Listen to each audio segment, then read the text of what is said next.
Okay. Good evening. What's Hey, up, everybody.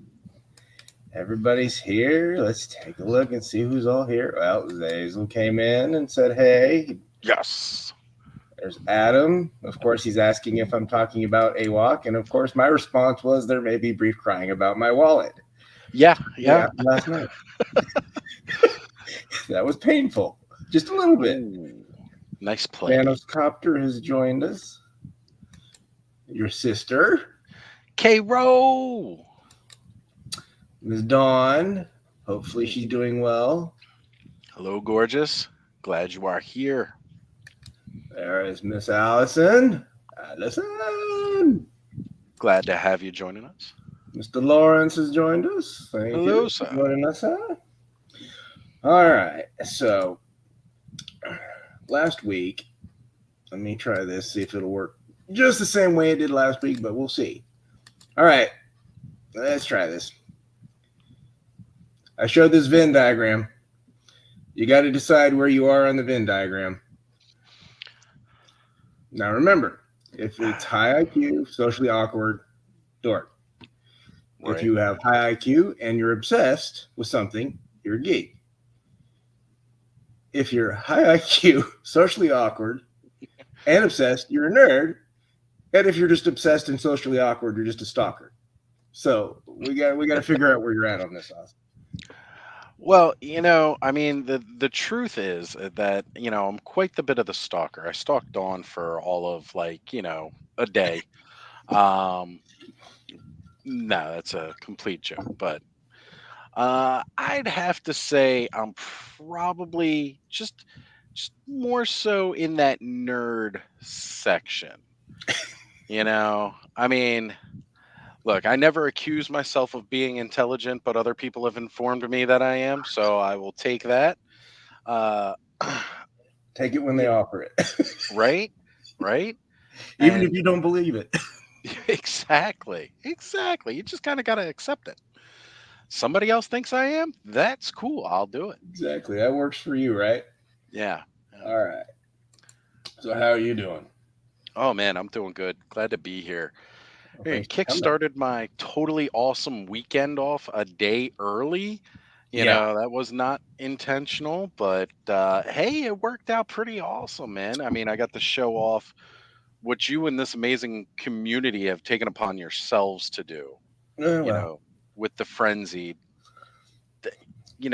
It's incredible. And I appreciate it. I love the fact that it's something we're going to keep doing.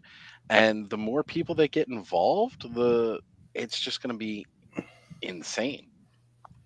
Yeah, when the first one happened, and we, other than saying that it did happen, we can't really discuss what was involved with it. We say nothing about that one.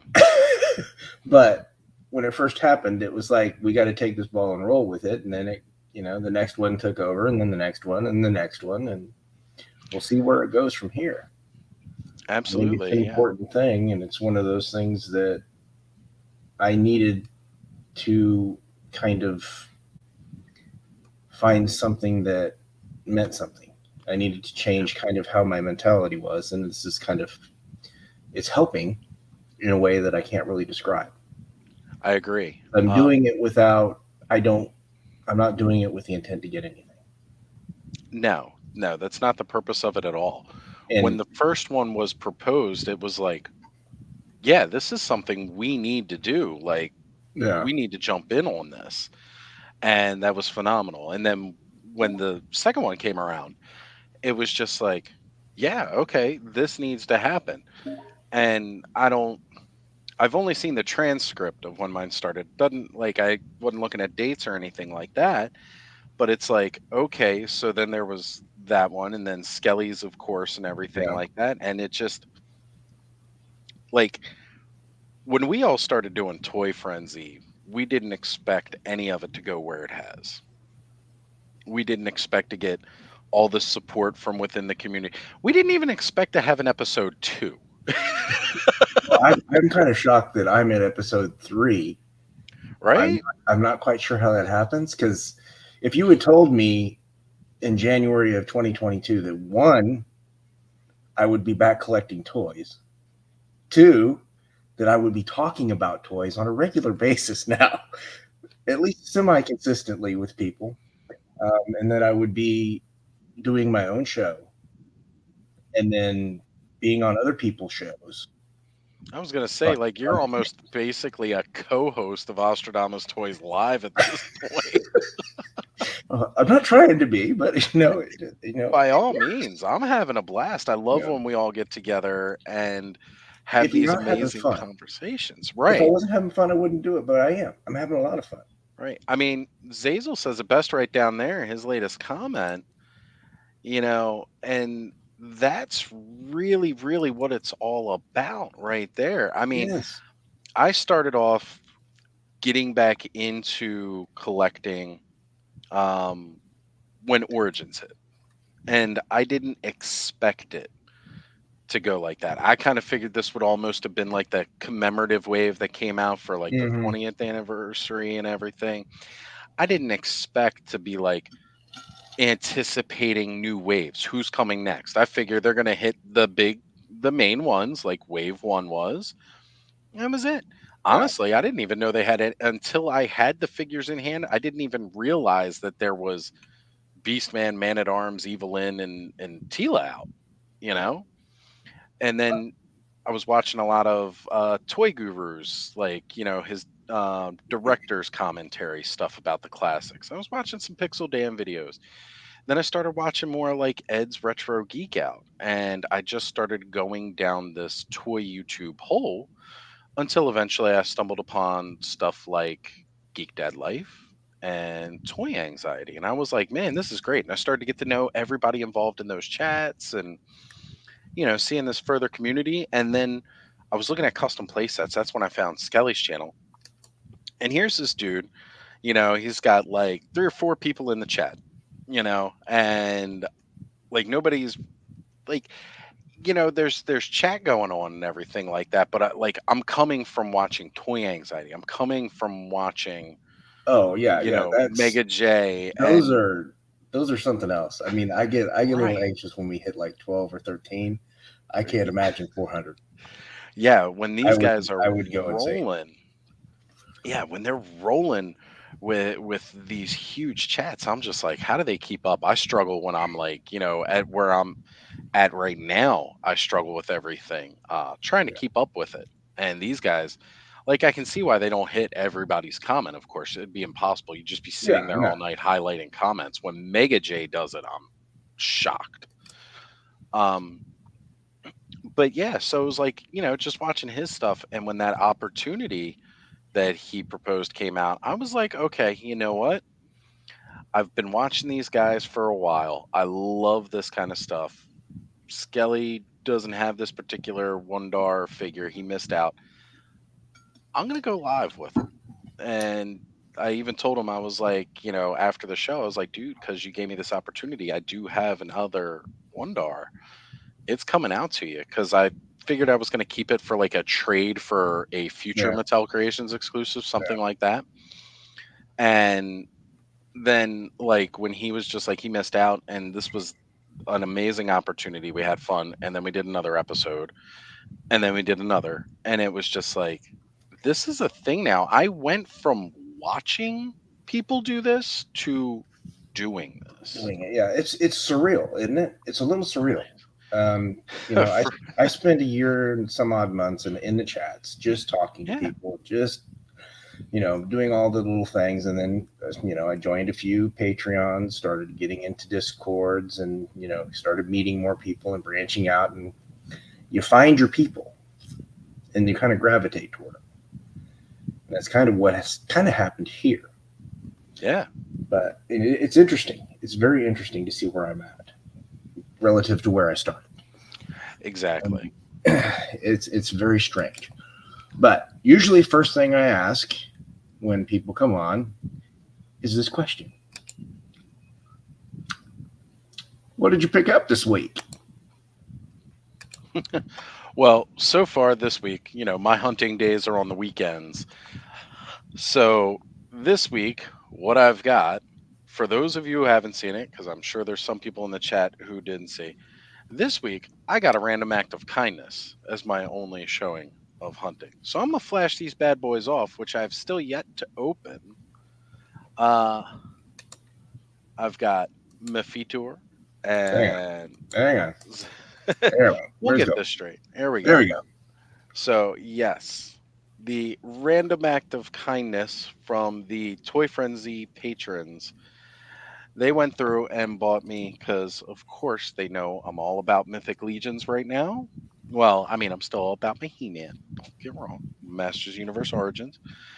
But these were figures that I was not into Mythic Legions at the time they were announced. I missed the pre-order window, and these amazing people were incredible enough to go out and hunt down the ones that they could and pick those up. And then this beautiful bald man here who's, graciously hosting me on his channel has heard me say about 1,000,000 times about how badly I've wanted this figure and that I don't collect classifieds because I respect it from afar. But It's a I rabbit hole you don't want to go down. I know, because then I'd be getting everything, and It gets that way. it does. Well, I was already looking at Recondo, and I'm like, ooh. But yes, I absolutely have fallen in love with this figure most because I love reptiles. I love really dinosaurs too. And Fiona is gorgeous. One of the best toy crocodiles I've ever seen in my life.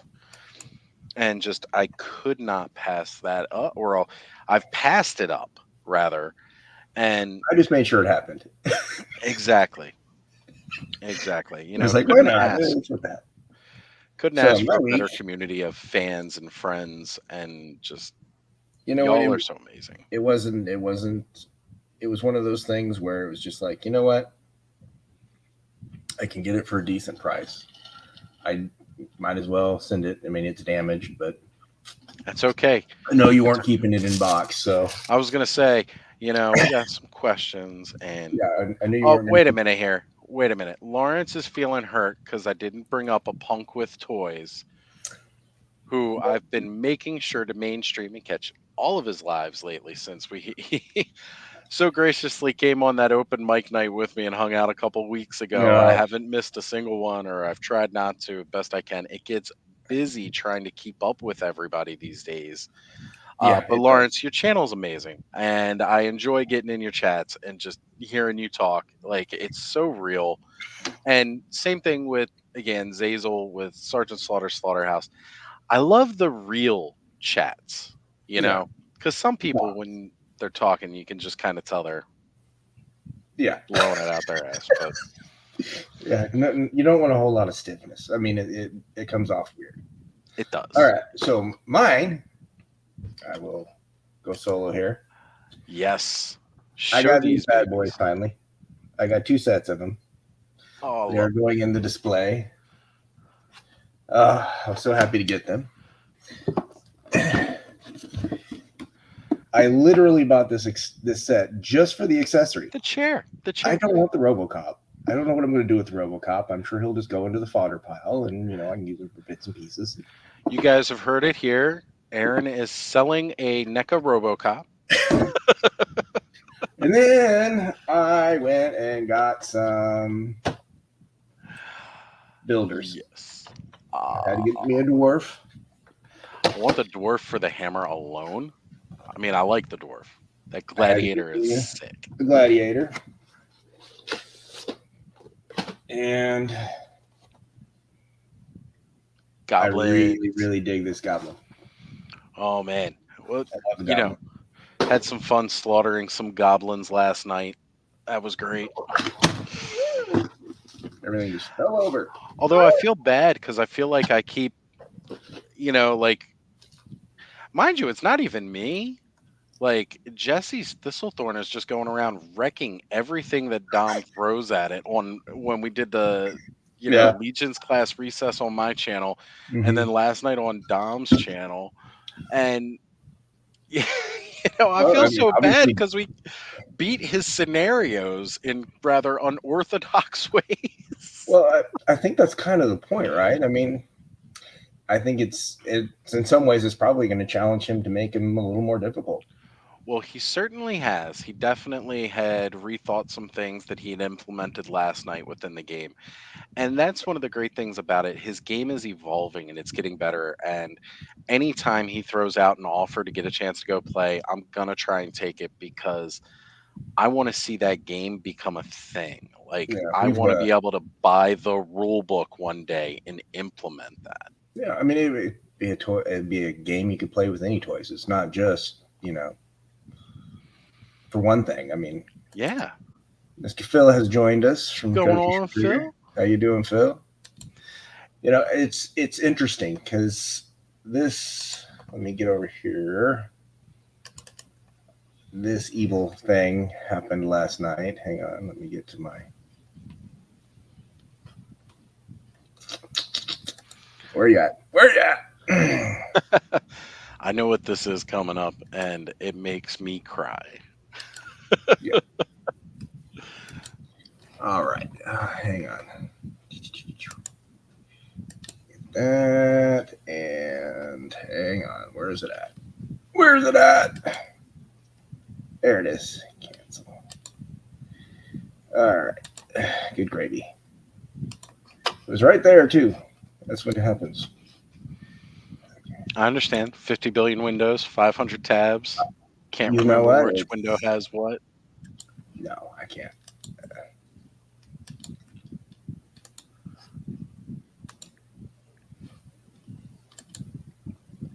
Mm. That thing. Yep. A I fun saw that new way last to night. play. Yeah. It Sorry. immediately was like, when can I pre-order?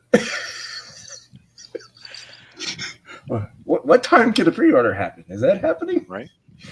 So yeah, I did that thing last night. Well, again, I say it all the time when I talk AWOC is that, like, I just joined Instagram and I started seeing these pictures of these amazing anthropomorphic animal people. And I'm like, oh, these are cool. These are fantastic and stuff.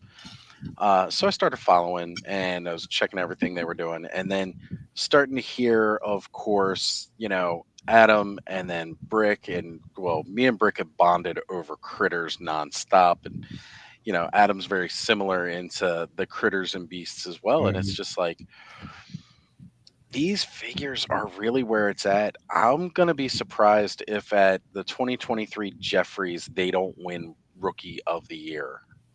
Well, I guess. There's something they're very cool.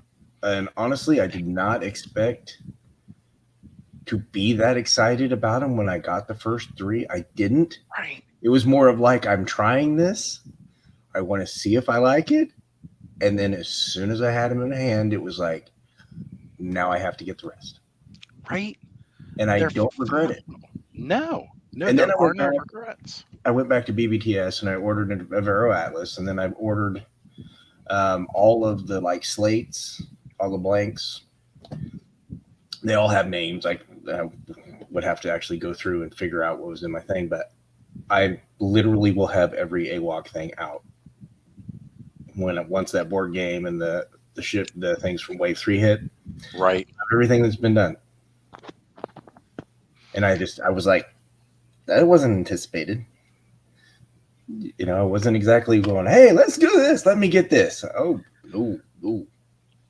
I felt for a while that a lot of people were sleeping on those, and I think they still are, and they're that's going to be really sad they missed out because yeah, they they're are. fabulous. I would put them up against just about any other toy out there as far as quality, as far as storyline. If you read the comic, it is really good. Now, I need more of the comic, Hey, hey, it's coming. All right, we're gonna see more. so I have faith. I mean, it's well, I know, and he's busy doing the toy thing, so it's kind of splitting your time between all that stuff. I'm sure it wears you out after over time, but you know what? I'm patient. I'm just enjoying the ride, and I'm enjoying the stuff. I mean, it's the indies that are bringing it. It's not the big two. I agree. As much as I want to say I love my GI Joe. There are some great, fantastic figures coming on the horizon, but the last two waves left a little bit to be desired as far as overall QC and some other things that are just looked good, but when the execution came out, it just was not there. That happens though, right? It does, and it's Sometimes it's expected. just when we're comparing these to the love and passion that goes into, and I think we're getting almost a little ahead of ourselves here, but Yeah, it's just got to be said, the love and passion that goes into these indie brands, they've got to put out something that is unlike anything else that you can go in a retail store and buy, because if they don't, there may not be more. yeah. you And know well, they got to swing. They got to take their swing. They got to swing for the that's fences. They right. don't. They don't have that luxury of I've got billions of dollars that I can go back on, and it's not a big Right, deal. If I take the exactly. swing and I miss, it's not a big deal. But for them, it is. It's their baby. Right, they're either going to make this a reality, or it's going to fall flat on its face. Well, I want to take this opportunity to say hi, Will. Thanks for What's joining us. going on? Mr. Chris has Chris joined us. did Thank you, excellent. sir. All right, so we've kind of rambled for a few minutes, so let's try Sure, to we'll rein it get back back on in. track here. We've got to get zoomed back in here. We all know that, that's my area of Yes, expertise, yes, we will controlling a conversation. we will meander back into the other part. That's So right. That part's coming later. yeah, exactly. All right. Now I know I sent you some of the questions beforehand, kind of give you the update, the prep. I want to talk about what play is and what a play state is. And it's the state of mind where you're absorbed into something that provides enjoyment and you lose sense of time. You don't really pay attention to it. Does that strike you as way play is for you? Yeah, definitely. Okay. All the So time. when you were a kid and you were playing, how did you play? Oh man, I Was was there getting like visceral. factions? Was it all together? What was It depends on how it was that day. You know, some days it was toys of every brand, every franchise. To me, they were all toys, they weren't separate. So they all played together. And then there were other times where, okay, well, today maybe I want to focus a little bit more with just these, I'm not feeling them kind of thing. So, I mean, it was a little bit of everything up until about Power of the Force 2 hit stores.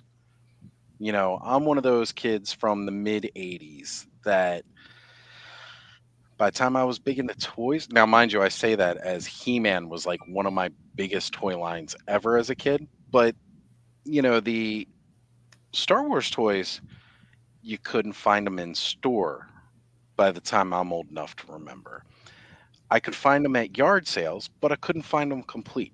Now, mind you, I knew Star Wars because I watched those movies until I wore those tapes out. True story. I don't think there was too many kids in that generation that didn't. If they Yeah. did. if you didn't do that, if you didn't weren't watching Star Wars, if you weren't involved in that, it was kind of a weird thing, I guess. Yeah. It Yeah. was kind of that. It was really all we had for a long time, if you really think about it. True. Yeah. So, yeah, as far as like watching a live action movie, not a cartoon type cinematic Yeah, movie, yeah, Star Wars. Star and it Wars had wasn't all the until elements of fantasy and sci-fi that you could want. yeah, I Everything mean, you would expect to see in a cartoon. Masters of the Universe that we had a live action, and that one is hit and miss for me. It's not one of my favorites. I can watch it, but it's not one of my favorite interpretations. As an adult, I like it a lot more than I did as a kid because when I was a kid and I'm watching it, I'm like, Where's all of the this characters you? Yeah, right. it Yeah, was. this wasn't the He-Man that I wanted, or expected rather when I was watching it. No It offense to Dolph. yeah, no, it's not his fault. I mean, No, not at all. knowing the background now as an adult, you can go back and find all the stuff, and you can see why it was the way it was, and it was. You You respect see it a that lot more. luckily, they managed to make it at least a story. It could have been a lot worse. It could have just been canceled and never been released. It's true. So, Or it could have been that sequel that got turned into another movie completely. isn't that always how that works, though? Because they didn't want to slap Masters of the Universe on that. And to be honest, I really don't see the relation. Well, technically, they made a good Masters of the Universe film. It was called Beastmaster, and it was several years before. Just, Hey, I'm right there with you, man. Like, I'm I'm just sorry. saying. Dar was fantastic as He-Man. Exactly, wasn't he? Okay, so do you remember? Can I want you to think back, Little Oz playing. What were the feelings that you had when you were playing? Oh man, I just have a blast. Like you say, you do lose that sense of time. And next thing you know, it's like, you're that little kid crying because it's time to go to bed. Now, mind you, you're uncontrollably crying because you're tired, Yeah. but you were having so much fun, you just don't want to stop. You When know, was the last time you had that feeling as an adult?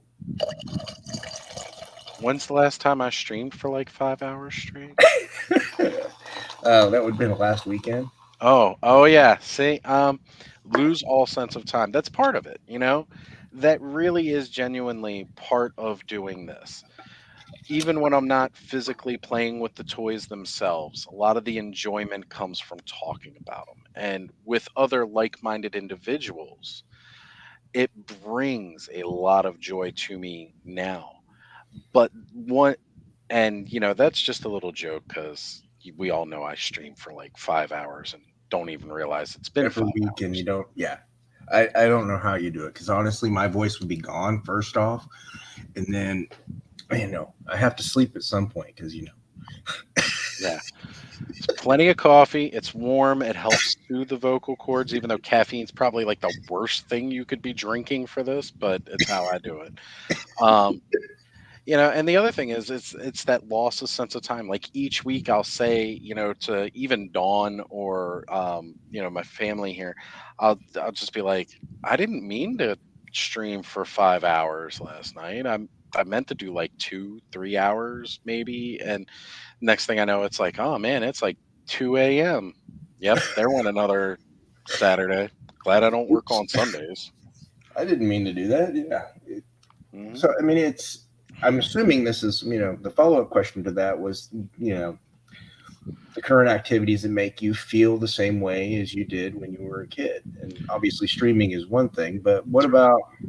The absolute biggest one of that and how I have fun and I lose that sense of time again is when I play with my son.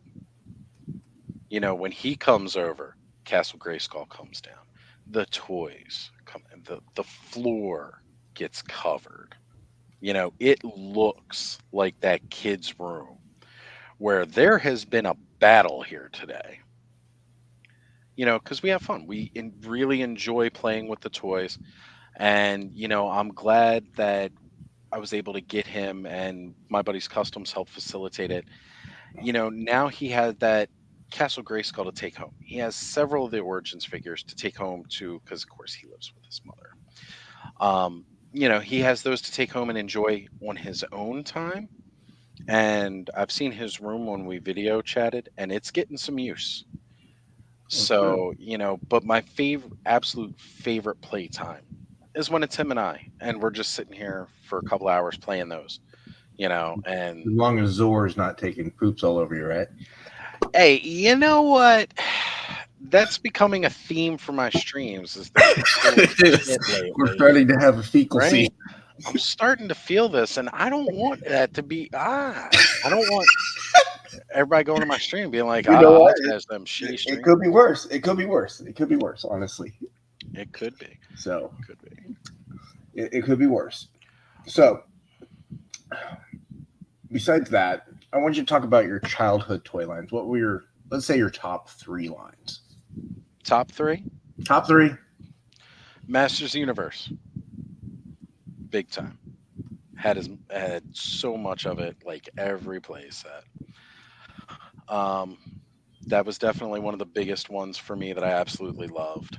There's so many greats too. It's kind of an unfair question to pick and choose amongst them, but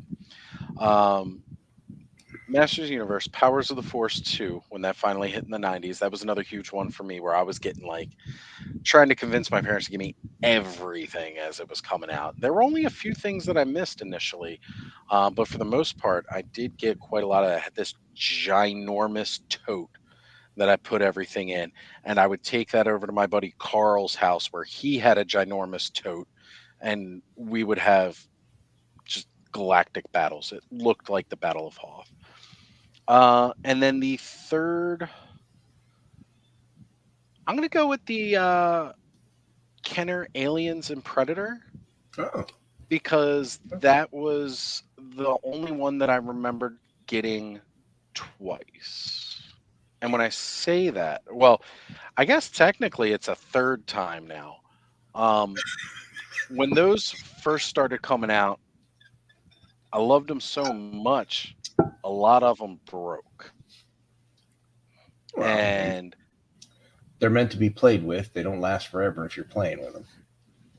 no, not as Legitimate. rough as I was too. Because with them, I played rough.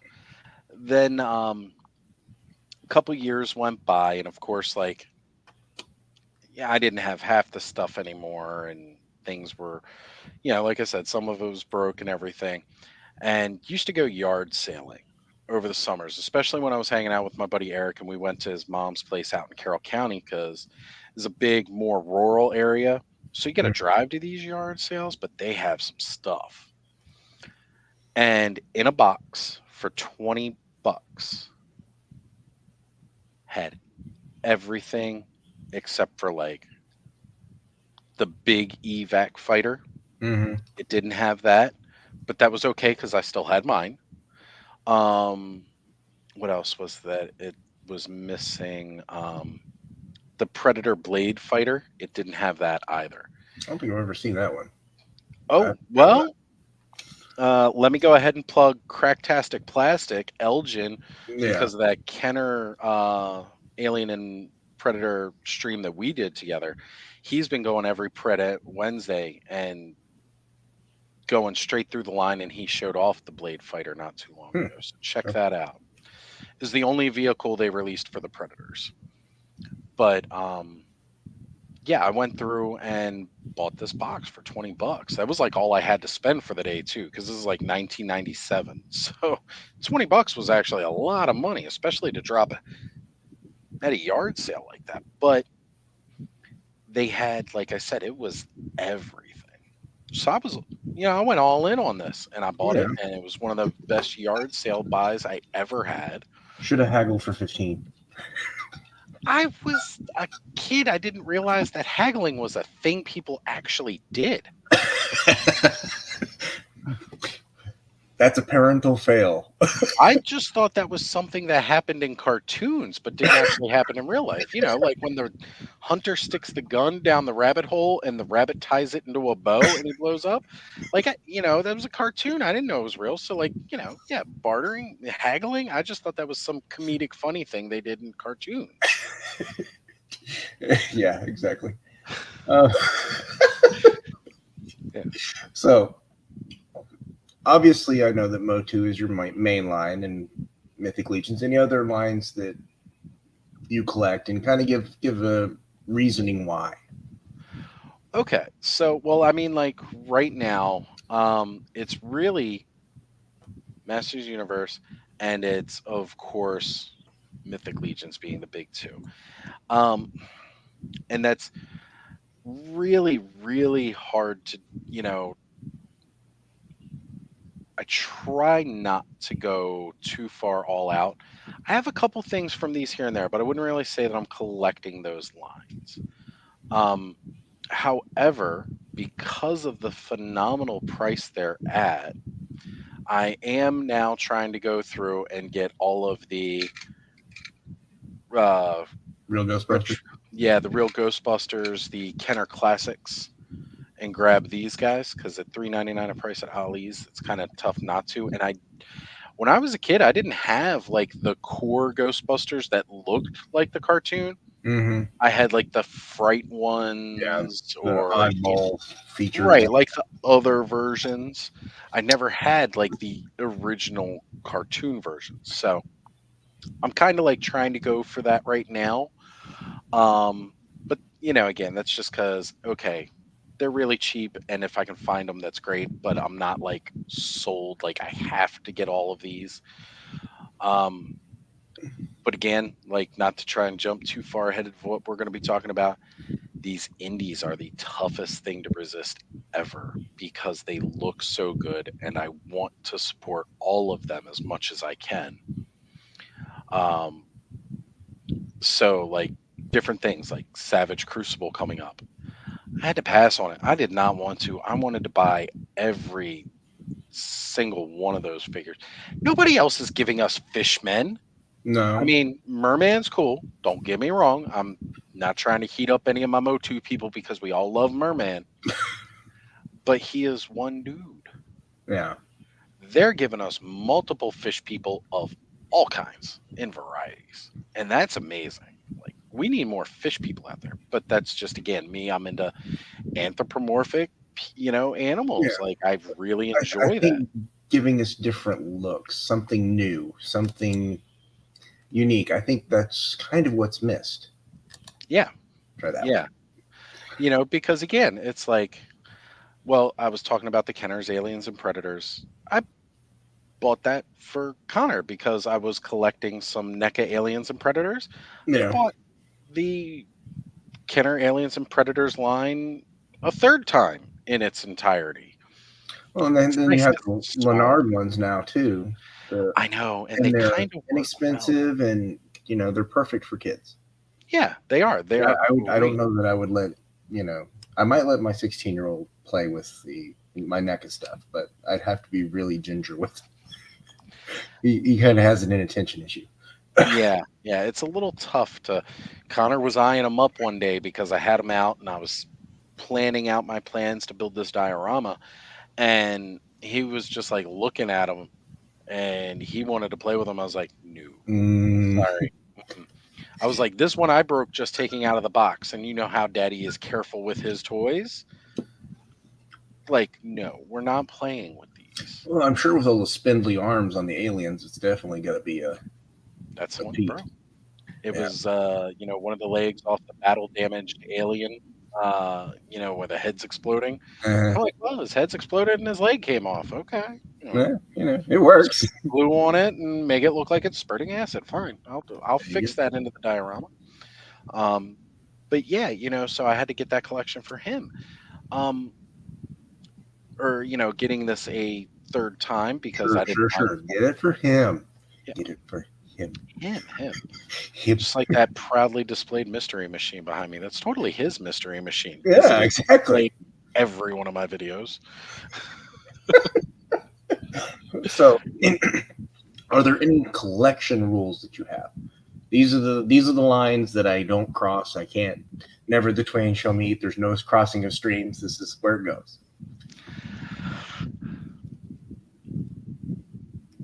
I used to say I had rules because when this first started going, only Origins, only doing the origins because it was bringing me back to that feeling of a kid again. You know, when I opened those first two up, when I opened He-Man and I opened Skeletor, I was immediately like 4 or 5 years old again. Just instantly zap back to that. And then I kind of let up on those rules. I was like, okay, well, I'll start getting Masterverse, but I'm only going to really cherry pick Masterverse. I'm not getting everything in Masterverse. And then I started seeing parts that I could use in Origins. And then I started seeing some really sweet deals on clearance. So I broke that rule because, again, it was on clearance. With clearance. Um, It's but it's like there's a clean slate with clearance, isn't it? It's right, like it doesn't feel as wrong when you bend the rule for the yeah, you're clearance just like, yeah, aisle. it's clearance. I don't mind. It's Oh, clearance. I'll use trust the me. parts. When I've looked at GI Joe classifieds on clearance, I'm like, you know. And then I'm like, no, don't do it. Don't do it. And I have stuck to that rule to the point where, again, I've passed on Fiona many a times just because I'm like, I can't buy that figure because I'm not collecting that line. And I really just want Fiona. Like, that's what I keep telling myself. And now you gave me Crocmaster here, and I haven't done it yet, but I'm going to see, I'm going to really try to push. Like, I don't want to say that I don't support Hasbro, but they've got some of my biggest fandoms, with And that kind of Marvel thing and is Star where Wars. I call it the nostalgia tax. You've heard me Yeah. mention that more than once. Oh yeah. And I think a lot of us pay that nostalgia tax willingly, even if not begrudgingly. We Because I think definitely pay it for sometimes it's, for some of us, it's just like, yeah, I don't want to do this, but you know what? I really need this thing. Do I need it? Need it? No. But do I want it? Yes, absolutely. it. Right. Joe is I that mean, line for me. If dude, I if could, I can go, if I had to quit any other line, I think Joe would be the hardest one for me to quit because it was the one that I held on to the longest, except for Star Wars. But Star Wars was just held on to for a different reason. yeah. Oh yeah. For me, definitely, like, I got out of collecting Star Wars when they started scaling back the 3.75s. Like, I've recollected Star Wars several times, but at different points. So I wasn't rebuying the same figures over again. Years ago, back like around the time of Revenge of the Sith, and you were getting a lot of the expanded universe. Mm-hmm. Um, Thanks, Lawrence. Mm-hmm. Thank. Uh, I figured I'd put that up there for you oh to yeah. see. Well, because when do I not do that same damn thing? How many Mythic Legions you got over there now, Aaron?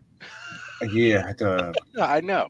See, it's what happened, and that's Oh, what this and I is. have This is Erythir coming payback. in, and I have Valak coming in this week. Nice. That's so awesome. I So, love it. and I'm regretting it because I bought those before last night. Well, this is payback for that, I know, because now I'm going to be like, well, I should have at least one other classified to go with. And then if I do that, I'm going to have to go out and buy that Snake Eyes and Timber because, again, I love my critters. And now that I've already got Crocmaster with his pet, Well, then I'm going to be buying Spirit. So, you know, the spirit is fantastic. It is I know. probably one of my favorites. When well, first off, like I said, I was doing NECA, Alien, and Predator because I was going to make this diorama, right?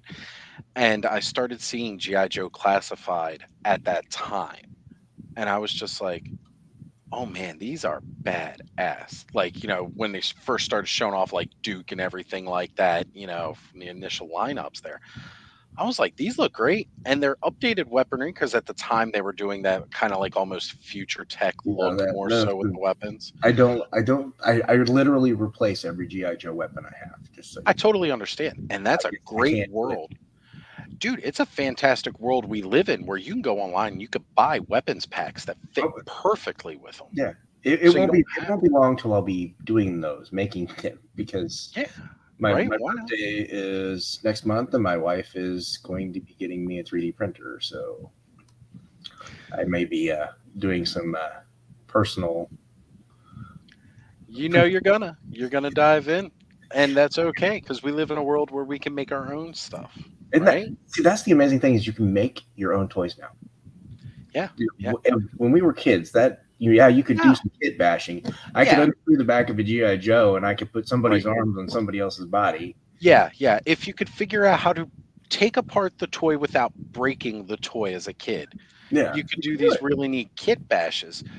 But the truth of the matter is, it's like now you don't have to do that. You can find an STL file out there that Or somebody's make made, one. purchase it from them. Yeah, if you're good enough, you know what you're doing with the software, make one. I mean, watching Go Figure, another Oh, Adam toy Adam is community, he's amazing. I He love blows my watching. mind when he does that stuff. I'm just like, really? You know, So one of the most therapeutic things there is to watch since we're on toy therapy, yeah, watching Adam mess around and make 3D stuff, and yeah, watching Dave from Toypoloid do his do his fixes. stickers. They're Oh man, fantastic stuff. I mean, it's it's stuff that it's I a lot of toy play stuff I will use if I mess up on a figure now. oh absolutely. Some of those repairs that he does. I mean, him. There's His a repairs, his Bill customizations. Bill Morrow toy mechanic. I think Yeah. it is. He does fantastic stuff too. I mean, some of it some people don't like, but Well, there I was like another to one fix it. too. I don't. I mean, I want something that's going to work in most Yeah. cases. The aesthetic I can work around because I can put in Sculpty and I can fix the small little Right. things that need to be fixed if I have to. It's not like a huge issue. But it's we live in a world where we can make stuff, and I think that's great because it opens up so many windows to us. And again, I quote him all the time, and I always will. Everybody in the chat, you've seen his magazine, Toy Collector, Blake Wright himself, when we had him on Toy Frenzy. And I just that question, why print in this world of digital? And that answer has stuck with me because it's the perfect wording, because I wanted it. And he said, if there's something out there that you want in the world and nobody else is doing it, make it. Enough said. That's what you have to Enough do. Yeah. said. But well, back to that question before that we had about talking about the GI Joe classifieds and my rules and stuff like that. It's not like it's a real hard rule that I'm not buying Hasbro because again, I look Hasbro's made so many contributions to the community as a whole and everything else. They own like all of these lines that I love because growing up I did enjoy GI Joe, and I've heck even when nobody else cared about Sigma 6, I was buying Sigma 6 toys because I thought it was that great return to the foot lockers and all the weapons and stuff that you could It's store in different. it. They were It definitely was different. different. Oh, it was different. It was You taking know, a chance. yeah. Well, I like classifieds a lot. I just couldn't really afford to get into it. I wanted to have a team of Joes go up against my aliens and predators in their hive diorama that I was making. So yeah, I try to put a line down where it's like I can't cross this, but it wavers. It wavers. And at least I look at it to the point where I'm not a completionist by any means for any of my lines. So if I can get them all, that's great. If I can't, I'm okay with that. But that allows me to cherry pick if I do start to cross that line, you know? Well, and I think but that's a rule in and of itself. I don't Right. have to have it all. And that's the biggest one. I don't have to have it all. I don't need it all. I can want it all, and I can appreciate. There's a lot of stuff that I can appreciate from afar. Because Yes. honestly, if I really thought about it, yeah, I could probably get into a lot of trouble going back and backtracking a bunch of Mythic Legions. But I'm cherry picking what I'm getting, and I'm kind of stopping there. Every once in a while, if I see something at a really awesome price on like the Cabal, Mhm. like even then I've resisted. There's been plenty of times where I've just been like, no, don't do it. No. Don't do There's a it. couple. There's a couple. The kitties I want to get. I want to get Perplore, and I want to get the Battle Cat homage one. But Yagwalians. those are probably the last ones that I'll probably go back and pick up. those ones I kind of want just because there's not a lot of those. Like when you look at like the barbarians, you look at these. There's not even a lot of And the thing gladiators. is it'll also fit in with my AWOC. It'll fit in with the other stuff that I've got. And I'm just like, this fits together. That's the other thing that makes it hard. Like when we used to mix our toys as kids, they were different scales, so it was easier to be able to separate. Yeah. Now it's like, Everything's coming out in a really friggin' great like 6 to 7 inch scale, like all of the popular ones. It's yep. really, really tough to be like, no, no, why would I get that? My buddy Ziggy that I go out hunting with, he is probably one of the best I know as far as these are my rules. He does Joe's, but he will only do 3.75. And he doesn't go for the reactions, even though they're like the right scale, because they're not the right articulation. Now, that's more of a personal vendetta he has against figures with less than, like You know what? I'm with him yeah, there. I'm not a big 5 POA guy. I just, it right? make it. I It's mean, a if I little wanted tough. 5 POA, I'd go with vintage Star Wars. If you want 5 POA, vintage is the way to go because that's what we had. I mean, except for GI Joe. Like, GI Joe was the one that, to me, like I wished all my other figures had that kind of articulation as a kid. The You know first time what? I ever held a Spider-Man that could do that kind of stuff, I Yeah, was like, exactly. It's really weird. It was, that first, set of like Marvel figures that Toy Biz did, hmm where they're bent, and grew up and they had the Secret Wars ones, and those were just. I know people have a lot of nostalgia and love them a lot, but yeah, they see, like didn't do one of those much. hard rules, Yeah, right? And then I have 5 of these sitting on my desk. but you The just most got it for the Eagle, right? You got it for Red I Wing. totally got it for Red Wing, you Okay, know, so you got it for and Red Wing. You're good. and now I've got Falcon. My brain was. all of these Falcons. I mean, he's still cool though. I Yeah, love he this is. figure. I like him. I think these But wings look great. I've often I thought don't know about how that can I they're. adapt it to I don't know straps. that they're $13 great. No, and they certainly weren't. That's why I got them Now, for like, Dollar Store apparently are getting them now too. So, well, when I was getting, when I ordered a bunch, like all 5 of them cost me like $20. So yeah, yeah. See, and that's the thing is sometimes we have to look for the deal. I'm, but as long as I don't go to stores, I'm good. yeah, Unless, of yeah, course, I happen to get that email from Big Bad Toy Store that says it's spring the clear, weekend sale, it's weekend the sale, daily spring sale. clearance, and Of then you're course, like, every day there's something in there that tempts me, and it's just like, nope, nope, can't do not it, doing it, can't do not it. doing it. Like I gotta stop. But I was talking about Ziggy's discipline. He loves classifieds because he is a huge GI Joe fan, but he refuses because he doesn't want to start collecting a new scale. He's a big Star Wars fan, but he won't get Black Series or anything else even since it came out.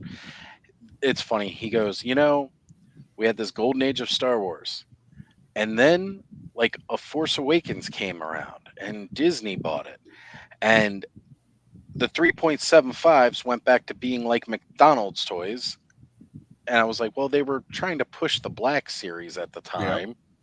And he was just like, I don't care. I wasn't collecting a new scale. It's funny to hear him rage over it. Um, but it was kind of true at the time. Yeah, like yeah. their 3.75 line, they didn't really have articulation, really. It was But they had Black 5 POA. Series that were 3.75 inches because I've got one. They did. They were splitting it at the time. You had the Yeah, so 3.75 Black Series and then the 6 inch Black Series. I mean I've got a Jedi Luke that's And that was a good one, too. I know the one so you're I mean talking about. that's the only Black Series figure that I own. Well, now we go around and when we find decent vintage collection ones that he still picks up, but he won't pick up the retro collection. He I don't won't know. pick up I mean, the Black there's, Series. I mean, literally, you have the same figure in like three different scales. You do. At some point, you have to decide which one you really want. I mean, if you just wanted that retro feel to go with your vintage ones, then go with the retro ones. If you want something with more modern articulation, but still in that scale, that 3.75 4 inch scale, then you go the TVC. I mean, that's what's good about the Black Series and Star Wars line in and of itself is you got those three Yeah, scales, you've got your three scaling different so that levels of you know function. what I you're would looking. like if they did that for Joe. That would be cool because then you would get some more people that would do the 4-inch scale or the 3.75. Well, for a while, it felt like they were doing that just a couple years back when they were We doing were. the retro collections, and I thought that was great because we were going around we were getting Ziggy what we could up until all we could find is Stalker, and nobody needs that many Stalkers. Yeah, no, I got two of those. I don't need any more than that. Really, all you need. You're not building an army of them. No, I could. Stalker armor sounds funny. That's true. That's true. I have literally 4 classified stalkers because they were on clearance. I got 3. And if you're doing Clearance. customs, he is great for some reused Yeah, parts. yeah. All I got to do is pop out the hands and pop off the neck, and I'm good. Yep. Okay. Oh, where was I lost place here. Anyway, In yeah. box, out of box. Why? That's the next one. Nah, I mean, you're out of box. I don't need to ask that one. It's Yeah, we in all there know as I'm a out of generic box. question. I mean, you're not an inbox collector. There are We all know I open my stuff and I play with it. I let that plastic breathe. I you enjoy gotta making the mint on card collectors cry when I open up that 1992 Queen Alien Hive playset, still sealed in factory plastic wrap, and I I crack think the it only open. ones that would cry is if you opened a Defiant that had never been opened or a USS Flag that had never been opened. Look, There was one man, last year at Joe Fest that was good. That was a AFA graded, $40,000. yeah, let's I'm just just like, say, why would you buy that and then open it? Apparently there's a guy that bought a AFA graded Defiant, opened it, broke pieces putting it together, and then resold it. He paid 25 grand for it when he bought it. Resold it for 5,000. I was just like, "Are you kidding me?" So he's one of those ones that has a lot more money than sense. I couldn't do that. I wish I had that. Yeah, like if I If had, I was going to well, spend that much that's on a toy, it's never coming out of that box. It'll be sealed permanently in the acrylic. It's not coming out.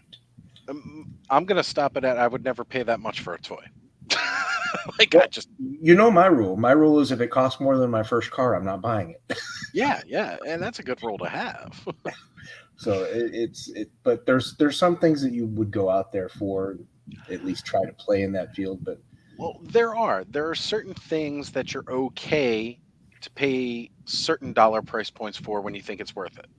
yeah, I was just bringing up that Alien Hive Queen playset. I bought that thing brand new again in box, like factory sealed plastic and everything. Never been cracked open before. Still had the original price tag on it, and I bought that. And I don't normally talk about the price I'll pay for something. But now, at the time that it came out, I was actually making a really decent amount of money and had money. Um, I spent $400 on that thing, and I opened it, and I thought it was worth it. Every freaking penny. To this day, I still think that was worth it to open it and play but with it. price is relative to those things It because is. It is. you're not paying for the toy. You're paying for the experience.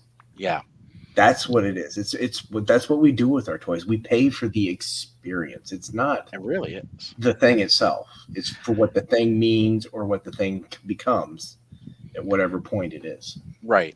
And again, I'm not knocking mint on card guys because if that's what brings you joy, that's how you enjoy to collect it. Do it and keep on doing it as long as it's making you happy. Go for it. I That's I don't. great Here's my thing with mint on card. I'm great with it as long as it's displayed. If everything you have is in a hidden box. in a tub in your garage, I at what point is that collecting just to collect? Yeah, no, I can see that point of view. I mean that Absolutely. that to me just seems like it's a collecting to collect thing. I'm Right.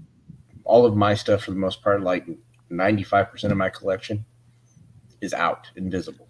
Yeah, have it somewhere where you can see it, where you can look at it, and you can The get only that reason joy. the other parts are is because I can't start taking over more walls because I think my wife would kill me at that point. So, what are things would that you would like to do with your toys that you currently don't? Display more of them. Like I said, I've got to do a lot of revamping in here so I can get more of the collection out, especially as the collection has grown. And I want to be able to display, well, like more of the Mythic Legion stuff. Like I want to be able to get that out full display. I want to be able to take the pictures of it, be able to post these online. It's something I've been talking about doing for a while, and I just haven't gotten around to getting it done because this comes up or that comes up, or you know, I just need to actually take that time back, focus, redo it. I've got to redo this Masters of the Universe display because I've got more figures that got to go up on there. Um, you know, I've got some work I got to do, and that's just me making the time to really do it. But Isn't that kind of the way with collections? It just as you get more, you have to build more or move more or shift it more, and then right now I need about three more bookcases, yeah, yeah. legitimately, to get But my stuff that's out. to me, that's kind of part of the play, though, too. Like the revising of the collection and how you curate it and display it. Because one of the big ways that we play as adults is the display. Yeah, And how you depict that. Do you like I've got kind of like a battle scene set up behind me over here. Um, but some people prefer just to have it on display, like in neat rows and lines by wave or however they want to organize it. I've got it both ways. It depends on the That's line for good. me. Like my Joe's, that's a very curated collection. There's displays but yeah, they're all kind of rolled together because I don't have space yet to spread them out the way that I would like. But there's three, four, five shelves that are diorama based. Yeah. They have little scenes like I have a jungle scene that has all of my dreadnoks and has my Croc Master with his two Crocs in it. So it's one of those things where I think as an adult I do that, but as a kid I did it too. I did Yes. those displays. Yep. Um, up Well, we had until okay. I was 17 years old, all of my toys were on display in the attic of the house that we were in at the time, and before that, there was up in the attic at the other houses that we'd been in. But they were always set up. All of my Joes were sitting around on my flag. All of my Thundercats were on, Cat's Lair and everywhere there. And then all of my Silverhawks were over here somewhere. And then there's some Transformers running around everywhere. They were always set up. Yeah. It's You know, always something that I've done. That's how I played with my toys. And I yeah, played I with my had, toys when I was 17. which is awesome, by the way, because I remember by the time I was 17, I had a couple of figures here and there. Now, mind you, by that point, my house burned down, so all my vintage stuff was gone. Everything from my childhood was gone. So at that age, like I didn't have any toys, and I was at that age where I'm like too old to buy toys, although I really like looking at them. But we get that way. I mean, And I wasn't buying toys from oh the yeah, time I was probably 13, 12, 13. right. By the time I was, you know, 20 something when Power of the Force 2 came out, because immediately when that came out, it was like I had to get all of the figures that I didn't have as a kid and all the vehicles because I had an AT-AT, I had the nice Millennium Falcon, I had When all I of those saw speeders. when I saw that wish book, when I opened up J.C. Penney and I saw, now mind you, I had seen them already for months in like Star Wars Galaxy or Star Wars Mhm. Insider, because I was part of the Star Wars fan club, which is how you got your I was subscription too. to Star Wars I was too. Insider. That's how I got And a lot of my special figures, like my Bomar monks and oh yeah, yeah, the monks. That was originally how you got for Figrin fingering Dan. Dan or Yeah, whatever, because that was the only way it was available. yeah. Um, but it was like when I started seeing those come up in the catalog, I started telling my mom, I was like, I need these. And then when I saw that wish book, I was like circling it big, like I don't care anything else I get. And that year for Christmas, I got the entire first wave, and it was in parts too. Like, my mom and dad got me these ones, then my aunt and uncle got me these ones, my grandfather and my other uncle, they got me these ones, my grandmother and my other grandfather got me these ones. I had the whole wave. Now, mind you, it was only like what, 6 figures? Yeah. No, it was 8 because you had Luke and Obi-Wan, Darth and the Stormtrooper, Hmm. Han and Chewie, and R2 and C-3PO. And then Okay. the land speeder was the only vehicle that came out that very first year, like that Yeah. first Christmas it came back.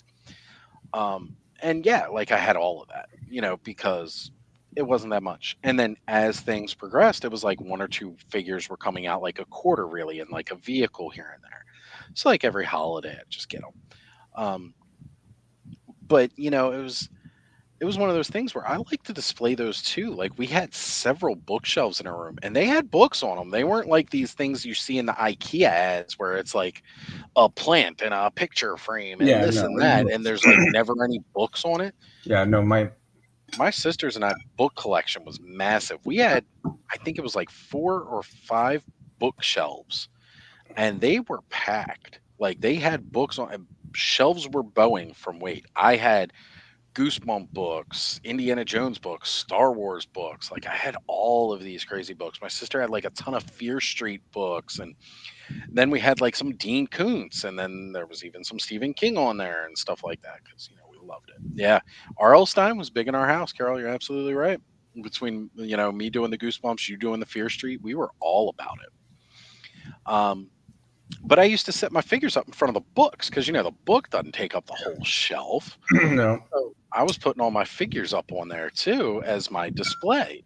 And then whatever I couldn't really fit on there, of course, that was in the toy box. So there was some favoritism and stuff.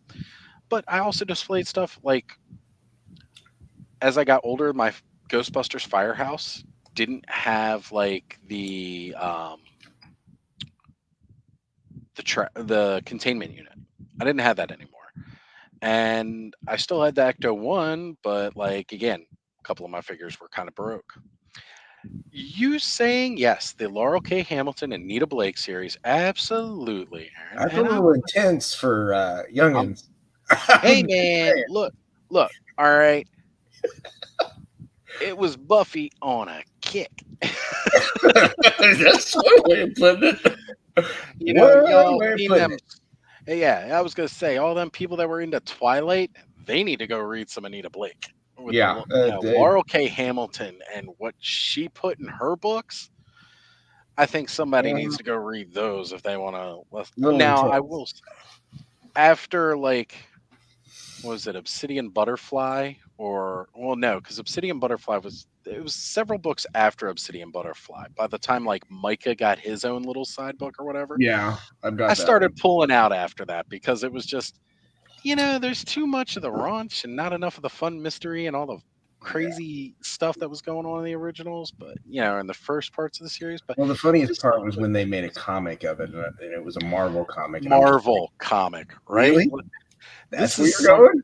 right. Like this is something I would expect to see in Image Yeah, or exactly. It would DC's have fit better with them. Vertigo. That's for sure.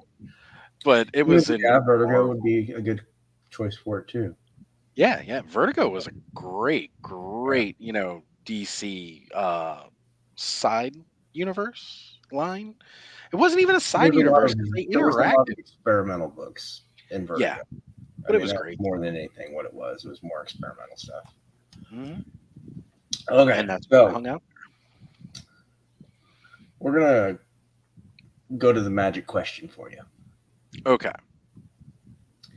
If price and space weren't an issue, what would you collect and why? Naturally, of course, more Moto. If I could find like if I had the money to be available to like the biggest thing that holds me back from getting everything with Masters Universe is honestly I just don't have the money when it gets announced. And I don't like when they did that big announce day earlier this year and I went through and I'd pre-ordered some stuff and then I even canceled some stuff because I realized no, don't do that to yourself.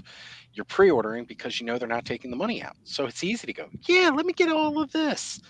And then later I go back and cancel it because I realize the way they've been rolling these things out, that's going to hit my bank account and I'm not going to have the money for it. Yeah, it won't. It won't. And It won't hit when they say it's going to hit. It's not going to be, mhm, July. It's going to be. It's like that wave of Masterverse that's hitting right now. That was supposed to be July. We're supposed to in be, yeah. May. That's not July. Several months Now, ahead that's of one of the time. reasons I ordered from Entertainment Earth is because I know that it'll take it longer to get there. Because for whatever reason, they tend to be farther behind. Unless you're, oh God, what was it that they just put up? Oh, I don't. There was something that came in early for them versus everyone else. Yeah, You're I right, which was so weird because it's like, wait a minute, what? You yeah. said you got Usually yours they're from like Entertainment a Earth? while. Yeah, you That got. doesn't sound Here's right. how it works. It's like all the smaller places like CMD store. That's who I ordered like 2 waves of Joe's from. But they were like $4 more a Joe, and then the shipping was ridiculous. But I got them 3 months before everyone else. There you go.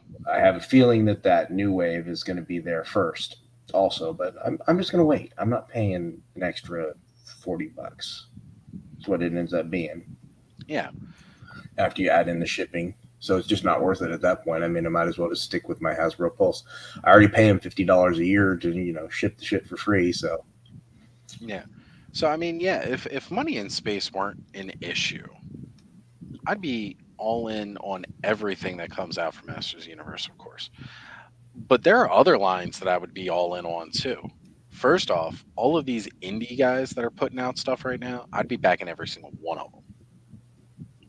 Not just because I could, but because the work they're doing is fantastic. Even on lesser scale stuff that maybe I'm not as into, like Toyotter with his long box heroes. those are there's so many of those that I thought about getting, and I was like, I just can't do it. I can't do He it. showed off the Rocketeer, and I was like, and then Grendel? Like, nobody remembers Grendel. I like the And Tick. I like yes, all of those like yeah, esoteric comic characters. I'm like, please loved it. That never give me really more. had big moments, you Yeah, know? give me more. Give me more of that stuff where Right, they're right. doing something that feels. But again, it's still a 5 POA figure, It is. and that was one of those things. That was just like 5 POA for that price. I can't do it. As Totally get it. much as I love those characters, and I love the comics that they came from, Yeah. and there's some feelings because like especially with the Tick. I mean, the cartoon was absolutely Boo. pitch perfect. So I mean, it's one of those things where it's yeah, that's where I have to have my rules and say, hey, nostalgia tax is not coming in play here. We're not going to go that way. Yeah, there's some things that you just can't do, and I get it. But I still think, like, if you get the money and everything like that, go for it. I highly enjoyed saying he would have the entire line of biblical adventures. And you know what? Yeah, I would have been backing him. D13, 100%. I would have been all about that. What was the other one that was Almighty something or other? Almighty Legends, Yeah, I like those figures. they're Those are outstanding fantastic. too. I like Yeah, those, they're good. but I'm I not couldn't. I I'm not invested enough in it to be able to go into it. But again, And I think that's where we take those chances with those indie companies because we don't know. no, you When don't. like with AWOC, I took that chance, pleasantly surprised. Right? It's Mythic paid off. Legions, I wasn't. High fantasy for me is kind of hit and miss. I mean, it's one of those things that yeah, maybe, but when I got those first three figures that they offered for that exclusive sale, Yeah. the unknown one and then the other two, I can't. My brain The is Furious Four. Yeah. yeah. The singular Furious Fours. Once I got those in my hands, it was just like, yep, I like them. I mean, Totally. I mean, the only complaint I have is the hand pegs. I need them a little bit longer so they stay in better. But okay, I get that. that's not. It's not.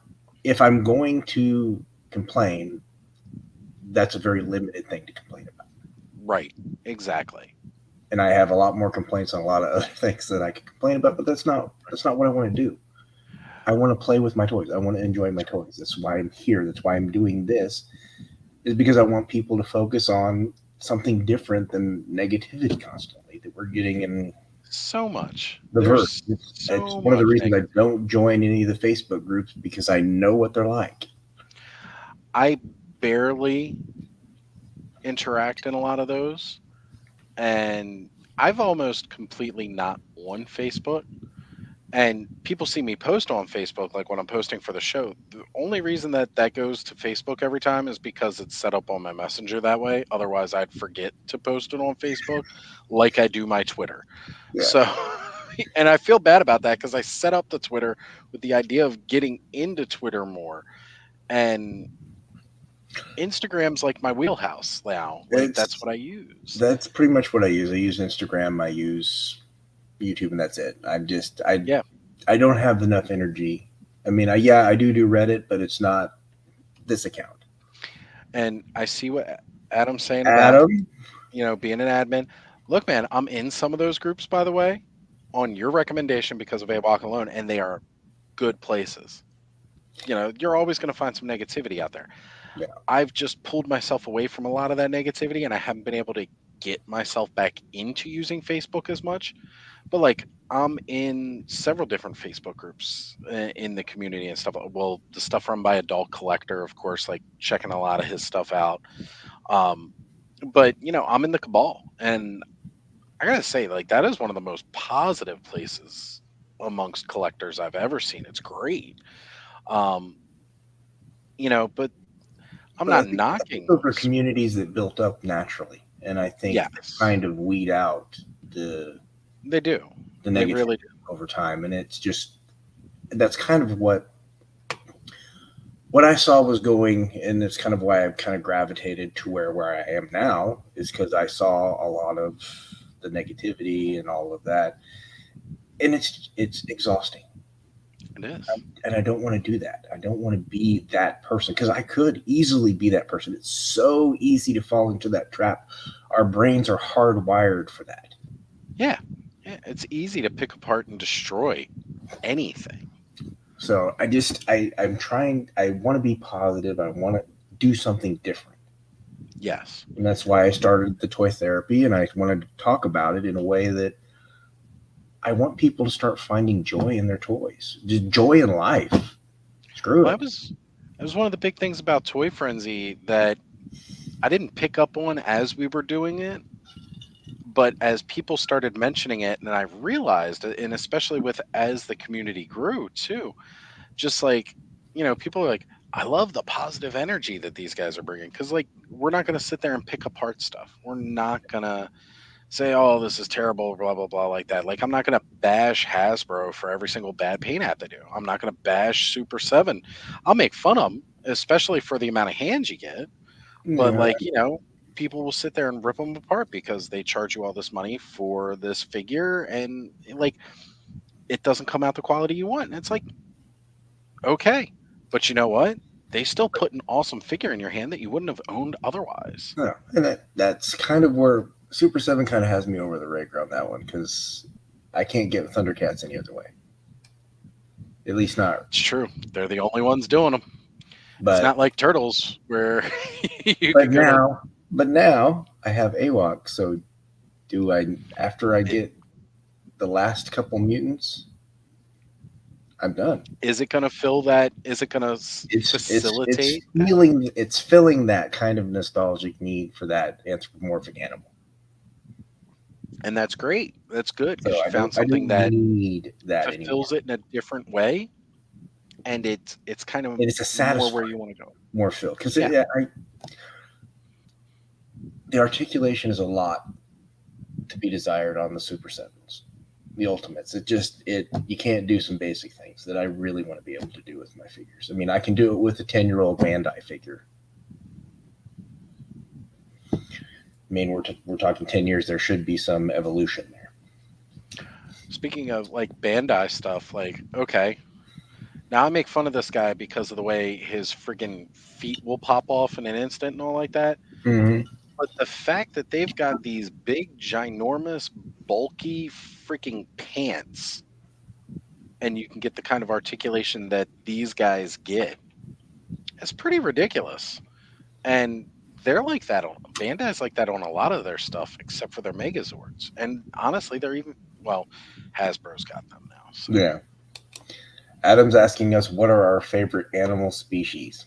reptiles, period. Mine would be canines. Understood. Another awesome one.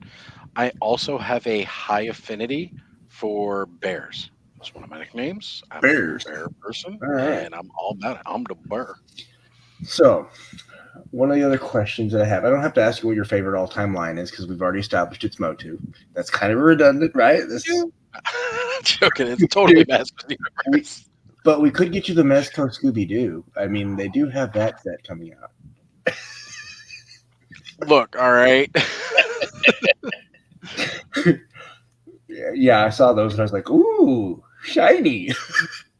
Okay, let's back it up a second for that right there, too. When it comes to money in space, Mondo, Hot Toys, Mezco. No, You know what? I could get into a lot of trouble with Mezco. I really could, especially after seeing that Destro.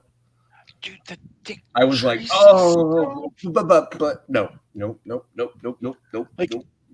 honestly, since the Playmates Dick Tracy stuff, there has not been anything Dick Tracy in the world. And then they're all like, hey guys, look what we're making. Yeah, And it's exactly. like, how dare you give me something I didn't know I needed? Given the 2-packs though, that's the only thing I don't like when they do some of those 2-packs. It's just like, Yeah. I mean, that kind of pigeonholes you into. It's because they know one is going to sell and the other one's not, and that's kind That's of how right. it works. And it's marketing, Well, but whatever. they're not doing a build a figure wave, so they got to sell those, guys somehow. Exactly. So, vintage line that you'd like to see be made with modern designs. That's a tough one because so many have. Like even trying to go back and say like Silverhawks and stuff now. Well, not only are we getting it from Super 7, but Ramen Toys doing it. So it's really tough to find a vintage line that is not coming back in some way, shape, or form. Ramen Toys even doing other stuff like Centurions and Visionaries. There you go. If I Because was going to, nobody's touching hologram toys. no, and they aren't. You'd have what was the other one? Spectrals, Supernaturals. Supernaturals. I knew it was something. I'd bring them both back because I loved those as kids. The lenticular stuff was it was so different at the time. It was, and looked great too. Yeah, Looked and it still looks fantastic. great. I mean, those things, most of them that I've seen, have held up pretty well considering. It's really give or take. Because I've seen some where it doesn't work at all. I had some as a kid that stopped working. Yeah, Because again, the way it works with the layers and everything like that, something comes loose or something like that within the and it just doesn't line up for when you do it. But I'd be all about getting some visionaries and some supernaturals back out there. But the problem is the lenticular stuff is also still very expensive. It is I'm sure hard they to can. do. I have a feeling that they would figure out a way to do it differently. I'm sure they could. Excuse me. I'm getting like a And we're getting severe set attack. cars, so I mean, we're not that far off from that. Again, like it's tough to sit there and point out a vintage brand that isn't already either brought back Honestly, for already me, and done. I would like KIckstarter. Okay, why not? I mean, honestly, right now, I think it would look cool in as translucent, 6-inch fantasy let's go for it. characters. That would be cool looking. Honestly, I'm surprised we're not getting more translucents. I can understand why after having a couple translucent figures because it's The really plastics get brittle, but it also depends whether they're using actual like some kind of plastic or whether they're using more of a resin. yeah, Resin is extremely brittle. yeah. Like when you get the resin like Like 3D printers and my stuff like Iceman, that. my Oh Iceman, yeah. Marvel Legends Iceman. Them hips are extremely brittle. Even the ones that came back out from Toy Biz. Honestly though, Toy Biz's were pretty solid, but yeah, I mean, compared to the other figures in the line, well, I don't know. I had 3 Wolverines, the same yellow and blue Wolverine, with the mask that came out like, in one of those first initial waves. Um, his arm broke in the same place on like 3 different figures. Because I bought the first one I got as like the actual toy. Then I bought another one at a yard sale because the arm broke. And it was Yeah. always the left arm at the elbow. And You then know I'd get what? another Now one. that I think about it, when I let my son open my Toy Biz, I had a bunch on card. I mean, I had a lot of those toy biz. I had a Wolverine out, and I had a Wolverine that was on card, and I let him open the on card one, and lo and behold, it was broken at the left arm.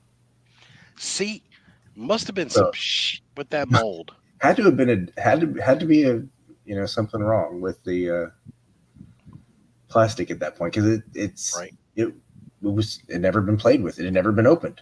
It just Right. sat literally in a box in my garage for 20 years, And then broke. 25 years, probably closer to that. Okay. So, all right, where was I at? Okay. Is there any time that you see yourself not collecting? Yeah, if these prices keep going up too high, I mean, I'll probably just like narrow myself down to Final Faction. No, I can't say that. There's been several times over the decades that I have stopped collecting. Like I said, I had a lot of the, you know, my collection burned up in '99. As I was still young, and then I started collecting like some of the episode one stuff. Yeah. Spectral Pale, yeah, exactly. Tr- Some translucent figures, they just need to come out.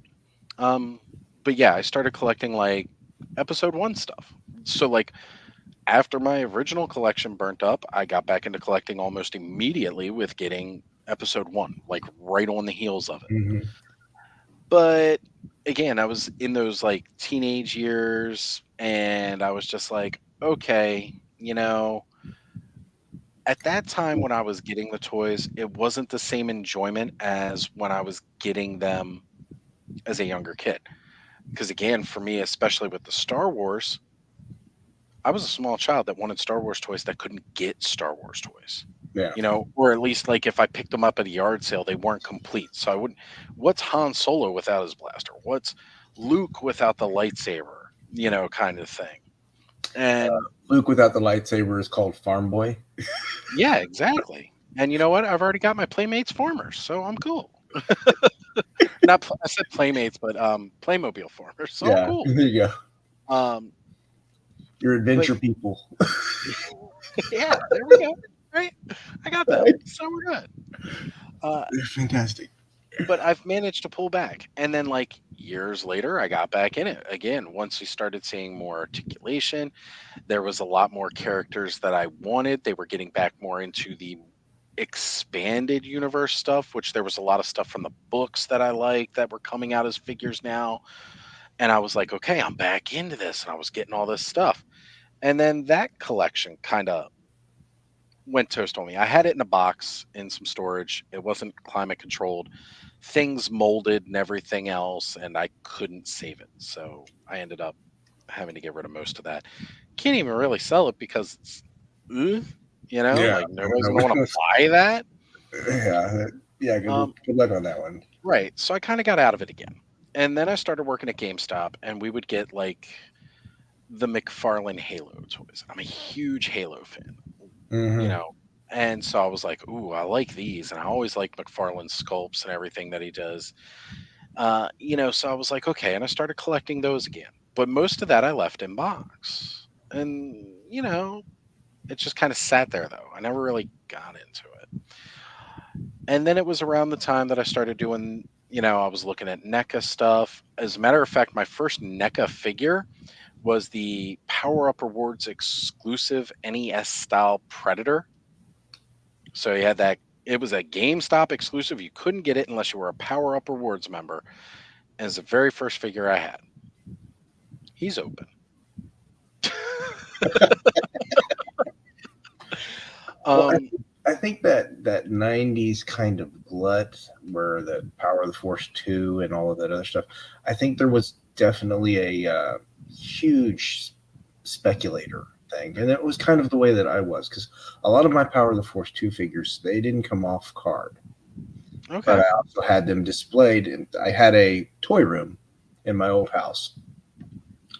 You know, much like I have a toy room now that's mostly mine. But before my daughter was born, we had a 3-bedroom house, so one of those rooms was my video games and toys, and the walls were all cards, Power of the Force 2, Star Wars, wall to wall. Hanging from the ceiling was Millennium Falcon, Slave One, X-wing pilot, Darth Vader's TIE fighter. I mean, these were Yeah. all. It was a big old. It was a thing. It was a thing. Yeah, man. AT-AT was on a table shooting That's down right. into the. Hitting You know, that snow speeder that just came yeah, out. exactly. It was Awesome. everywhere and nowhere all at once. So It was it's such a fantastic stuff. fun relaunching of a toy line. Probably one of the greatest ever, and it hasn't been off shelves since. So it was damn successful. Yeah, I mean, it, and they keep it in books, comics, Yeah, movies, shows. It's got everything it needs to do to yeah. at least be maintained. Now, whether or not it continues is up to them. So to answer the question, though, I definitely see a point in the future where I'll stop again. I know I don't know when, You don't see but yourself as a 95-year-old Oz in the toy aisle going, "I want this figure." it's this in the toy aisle. By the time I'm 95, there won't be retail like book and mortar store, brick mortar store period anymore. It'll all be Amazon. I hope I won't not. have a choice. I'll be sitting in my bed like the guys in Wally because that's all I'll have. It'll be a drone that you control that goes into the aisle to pull the Yeah, figure. that's it right there. Amazon was talking about drone delivery. That's it. No, it's not drone delivery. I'm sending the drone into the store to shop for me. There you go.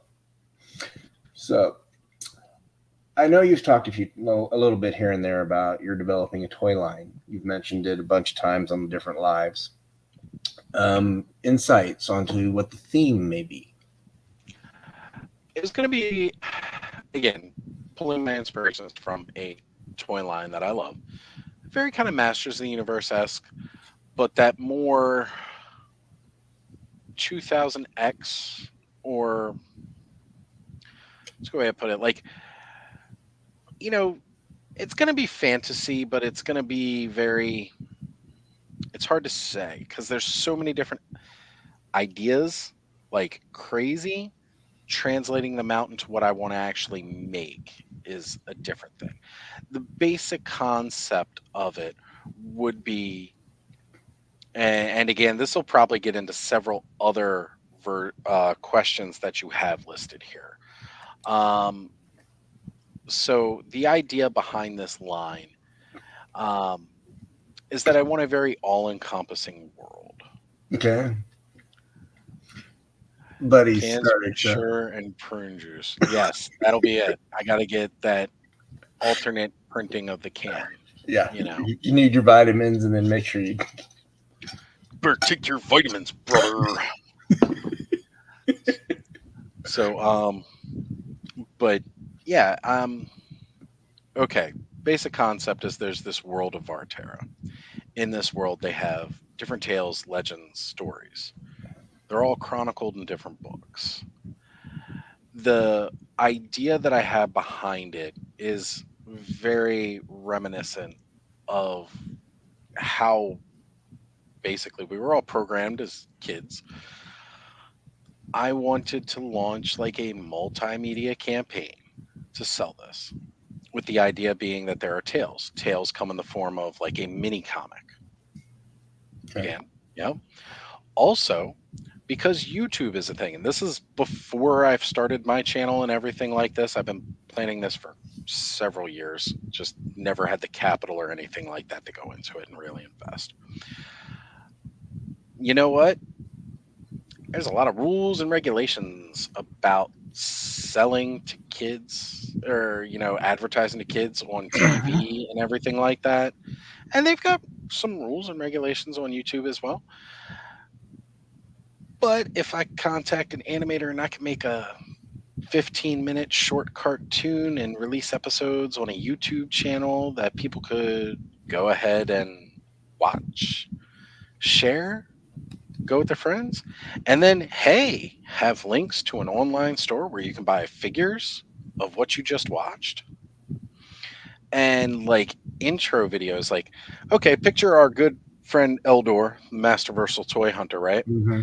So, like, my idea was going into an intro where he greets you, the viewer, and he says, we're going to dive into the tale of, and he's going to pull a book off, right? He pulls the book off. In this book, it's a singular adventure kind of like episode. And the characters in this singular wave and episode, protagonists, antagonists, side characters, and everything like that. Boom, there's your wave one. Roll it out in the end. And that's a tale for another time. Puts the book back on the shelf. And now you roll into your next kind of thing.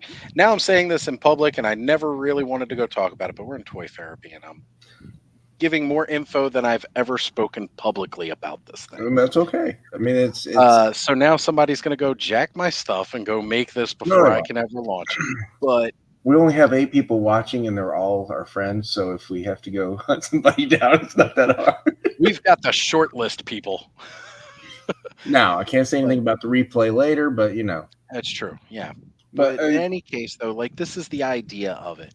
And you can incorporate different stories from different times, you know, different, you know, areas too. Like one thing that excellent, Allison, I appreciate you. And oh, son of a biscuit, Lawrence.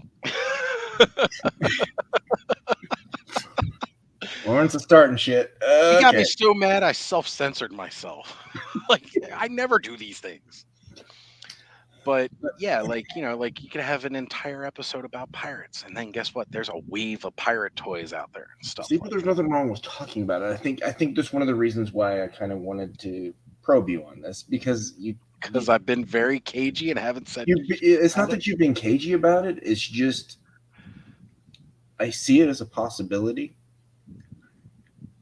but you need to believe that it's a possibility. I totally do. And if at any time I were to believe in myself that I could get this thing launched, it's now. Okay. Because of all of the different Allison, no. No, no, no. I Allison, see what you said down there. that No. probing is only for No. us lives on Saturday No. nights and Hey, open hey, hey. mic. Look, there wasn't a whole lot of probing going on. Everything was coming out. And it was, ugh. In order for that to happen, there had to be probing. Okay. Okay, I'll give you that. There was some probing happened, but it never happened on my stream. It was only the aftermath, and it was a mess. So, what are some of the barriers that you're kind of seeing? Let's talk about barriers, internal, external. Number one barrier that I see for this is funding, of course, money, which again is one of those things that I'm hoping that over time, building up the channel, building up the audience, building up the fan base, I can get to a point where I can actually start getting in the Lawrence is starting shit in the chat again. right. Well, between him, Allison's comment, and even Thanos copter with the paywall, yeah, if we put the paywall up for the probing of Oz, there's what's gonna pay for my freaking toy line right there. Thanks. All 2 cents. Well, I keep saying I'm going to have to start selling pictures of my feet on OnlyFans. Yeah, To pay for I'm my gonna toy problem. have to get that Osley fan things going. But yeah, I mean the biggest obstacle is resources and funding. The second is for me, I am a creative and artistic person. It doesn't always translate well from here to like actually putting out there.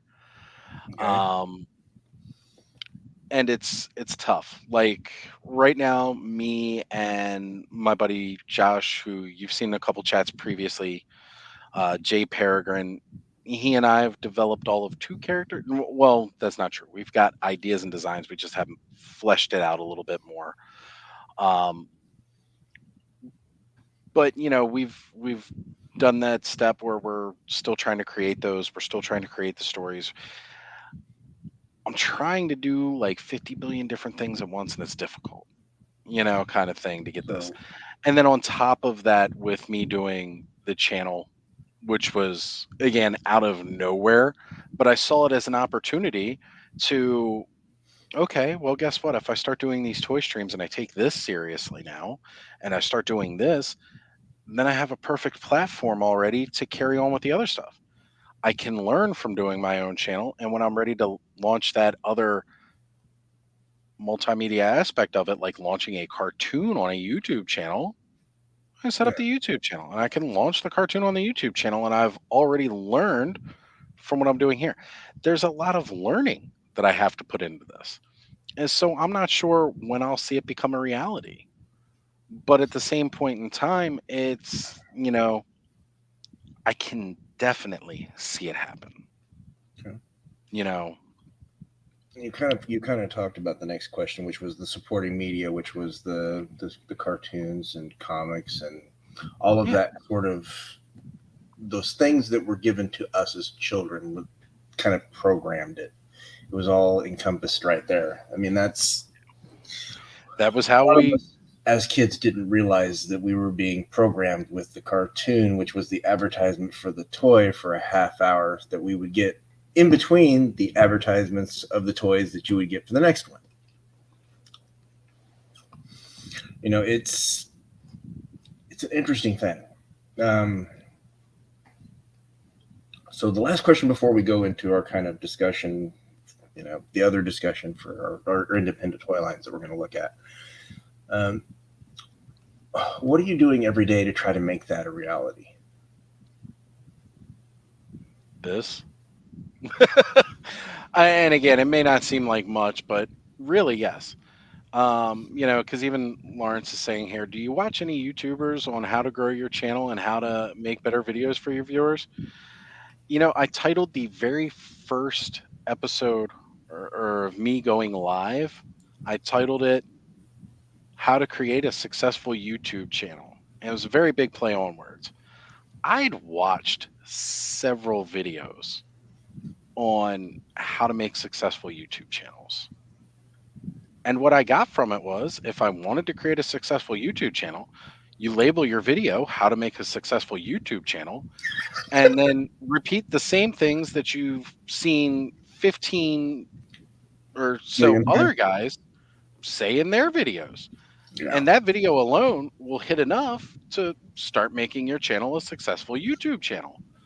And then I went through my whole live stream and completely forgot to reiterate the key points that they went over in those other videos, which are be consistent, put in the work. And that was really like, it was such a circle jerk of what everything, like these guys just really liked hearing themselves talk more than anything else, which sometimes I still feel like I get that. But Well, I look at some of the I've watched some of those, and I started this for me. This is me talking. This is me talking to people, and yep, it's authentic. I'm going to it be is. authentic about this. I'm going to be who I am. Messed up, whatever you want to call it. I'm going to be me. If people like it, great. If it grows, great, even better.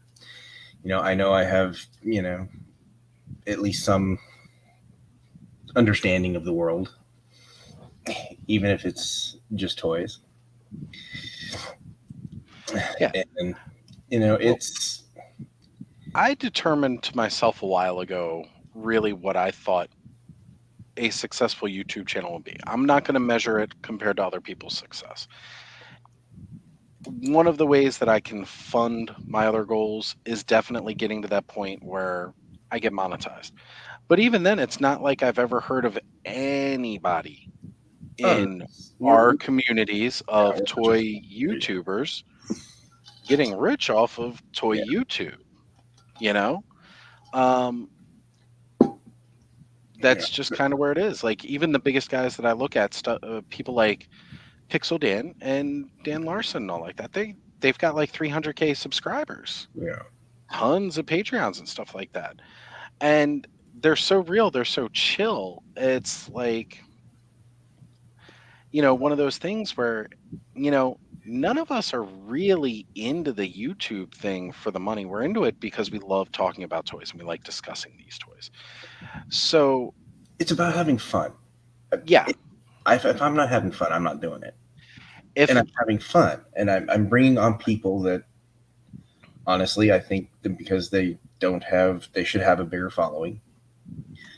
I'm sure I could go out and I could probably bug we'll Ken or get there. Jay or somebody. I'm sure I could bug them enough that they would say, "Yeah, I'll come on and talk." But It I wouldn't even be bugging them. You focus would my go and say, "Hey guys, would you mind having me on?" Because I yeah. will tell you, as both personally talking with Ken and talking with Jay, they're some of the most real cool dudes ever. They are, but And I want this to be a place for where we start using the smaller guys.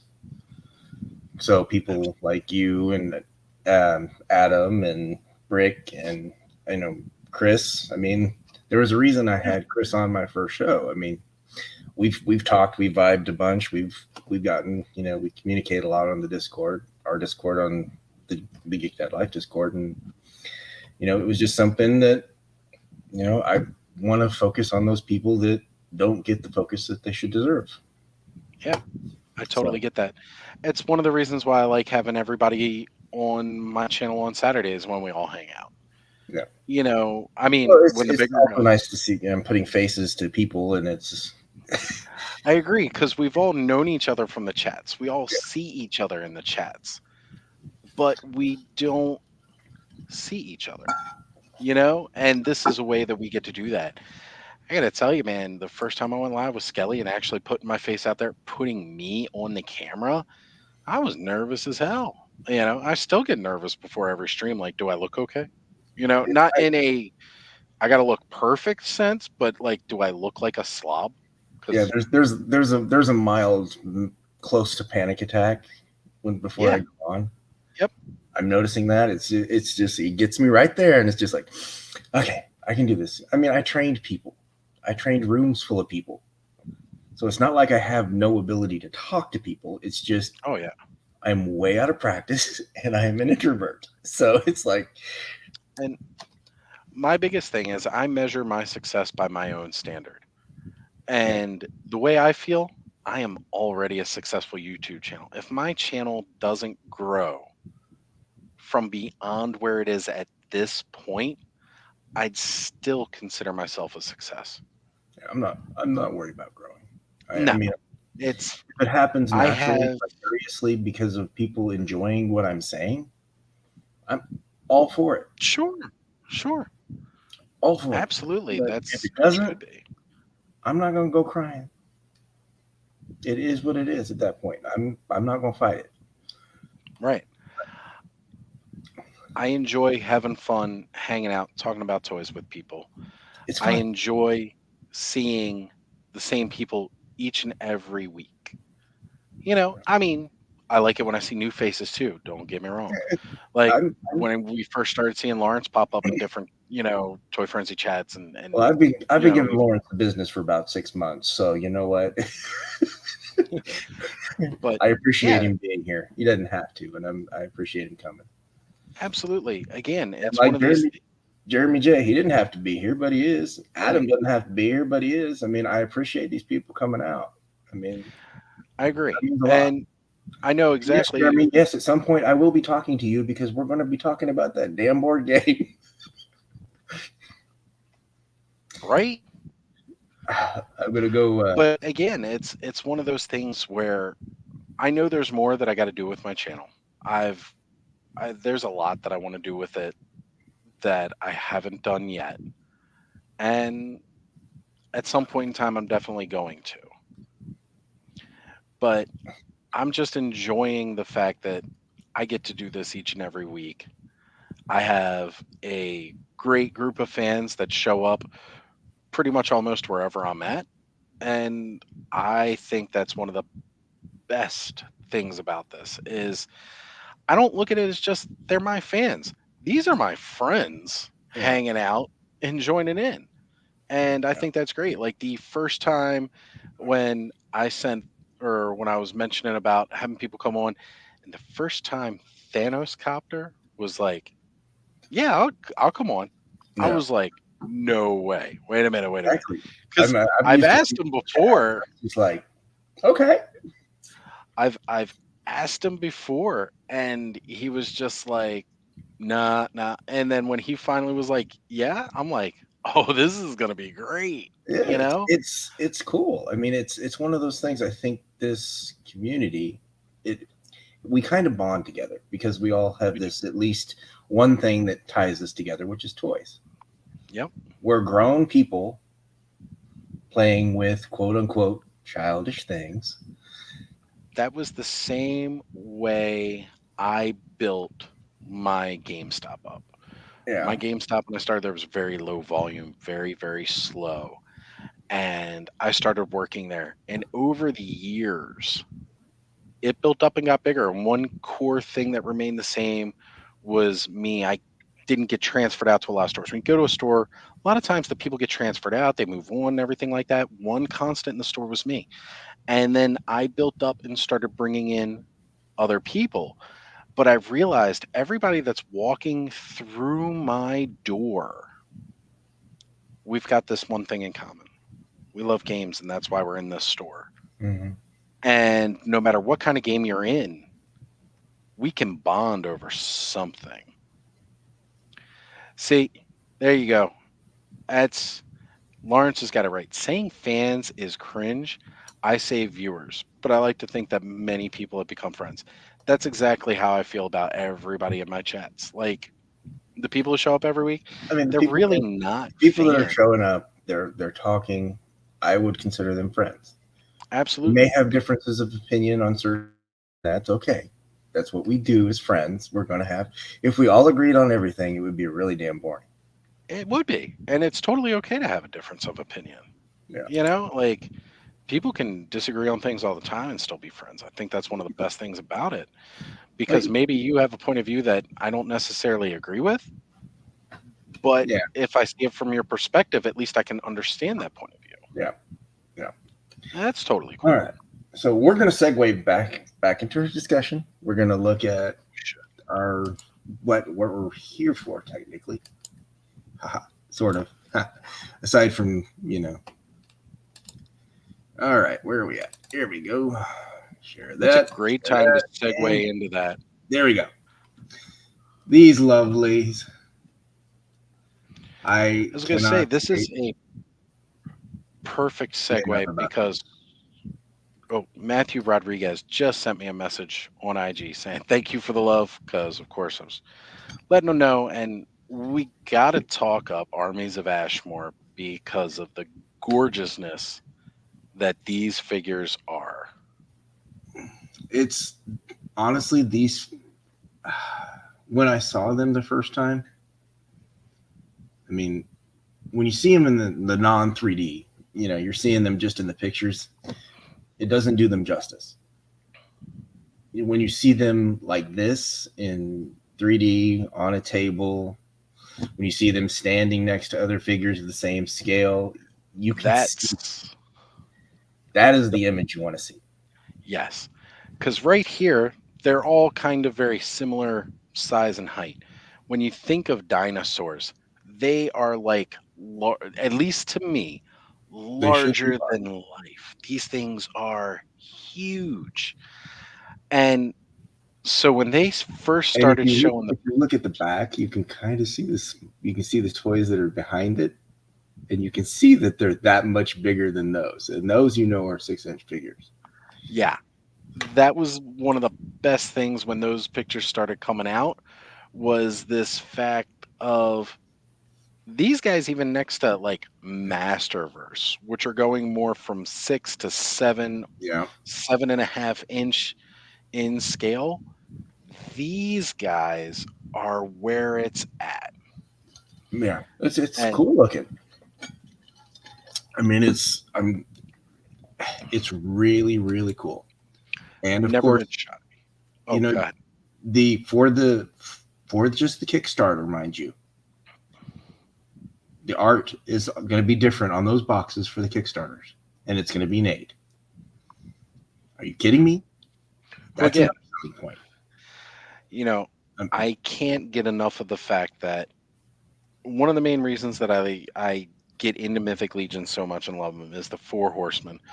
I've followed the Four Horsemen for most of my toy life, beings that I started with seeing their sculpts with Spawn and McFarlane, Mhm. them moving into the 2000X He-Man. And again, I missed initially on when Classics launched, but by the time I still knew it, and I'm like, the Four Horsemen are doing these now, kind of thing, and then the DC Classics and what they did with that. So, like, again, just seeing the evolution of where they've gone, and it always seems like since Classics Nate Barch has kind of been part of that world. Mhm. And the artwork that he puts out and expresses, I've just fallen in love with. So I couldn't think of a more fitting thing than Nate doing these Kickstarter packages. And I am digging it. I'm digging that ass. That is something that I was like, ooh, okay. It when I read that he said that this is exclusive for the Kickstarter, I'm like, oh, Yes. it's So like I you don't gotta get in on the Kickstarter for it, otherwise you're gonna miss out. exactly. So of the characters, you got two that are Triceratops. You got Hmm. the general with the battle damage and the. It's cool. I like the colors. I do like the way it pops. Yeah. I love the shield. The axe is kind of okay. I mean, it's When Matt was on Toy Frenzy and what you've seen him talk about in other shows as well, I like that he incorporates the design of the creature into that weapon. into their weapons. Yeah, and they're tied to them, so you're never going to have to guess what weapon goes to what character. Right. That's a good thing. Yeah. And Never blue gonna and you're never going to miss that one. no, and blue and gold, it's a It always a great pairing. It yeah. looks noble, it looks regal, but then when you look at the battle damage to him, like this Mhm. is a guy who's been through some shit to get to where he's at. Missing an eye, freaking tire chunk. Tail is cut off. Yeah, yeah, Yep. and he's phenomenal and gorgeous. Vasapo. This one I love the red and blue contrast with the gray. Yep, There's something very, very cool about that. it And the screams and shaft, he pops. says, is actually bigger. It just, the way they had to make the photo, it doesn't look quite as big, but it's actually taller than him. Yes, So it'll end up looking a little different. and that's fine. I like the fact that he's very upfront about it, though, so you understand Yeah, when you get it. the transparent. I get at least one or two of those emails from backing it every day. It's really, Adam. I totally saw it. I was going to wait until we get there. Oh, Adam, killing me, killing me. This is the one that was like, this is I. No matter what else happens, even if I decide I have to back out because of other considerations, this is coming home. I'm sorry. Yes. It's badass looking. It's a Well, tank. It looks fantastic. I love the way that the armor on the back hits. I think It is that's one of the almost pitch best perfect, and I parts. love the red and the tan. Yes. To me, this screams Thunder Punch He-Man, which of course we know is one of my Yeah, toys. He-Man is very similar look in the color scheme and the style, but this whole again the incorporation of how the weapon is designed to complement the figure to show the features of a dinosaur that we recognize. yeah, He's got this giant mace as a weapon. He's got this shield that's the armor plate of the back of an ankylosaur. yeah. Like, and then that really sweet looking visor that drops down over the That face. is that is sick, isn't it? Yeah. When Like, it's like, oh, this is perfect for me. This is the perfect kind of thing because I know it's going to look great on my shelf. it is. Dick neck. Yeah, Adam calls him Dick Dick, No. and he really hopes the Ghost Dick gets unlocked. But you know what? Maybe he will. Maybe he won't. We'll see. But I do like. I like the colors. But have you seen the other image where he's armor's like orange and he's a different color itself? They did another paint master. Somebody else did another painting of him. No, I didn't see that one. I wish I could find that picture again because it was something that Matthew sent up on. I think it's on the Kickstarter maybe, but Yeah. I'd have to find it. But that was something I saw today. I was like, I don't have time to add it, but I was looking at that before we came on. But I like the looks. I'm a little worried about how big that neck is going to be. I know it's got two ball joints, but I mean, it's a bit I'm a little girthy, worried about the overall size of that one. right? And of course, Rydor is just the other.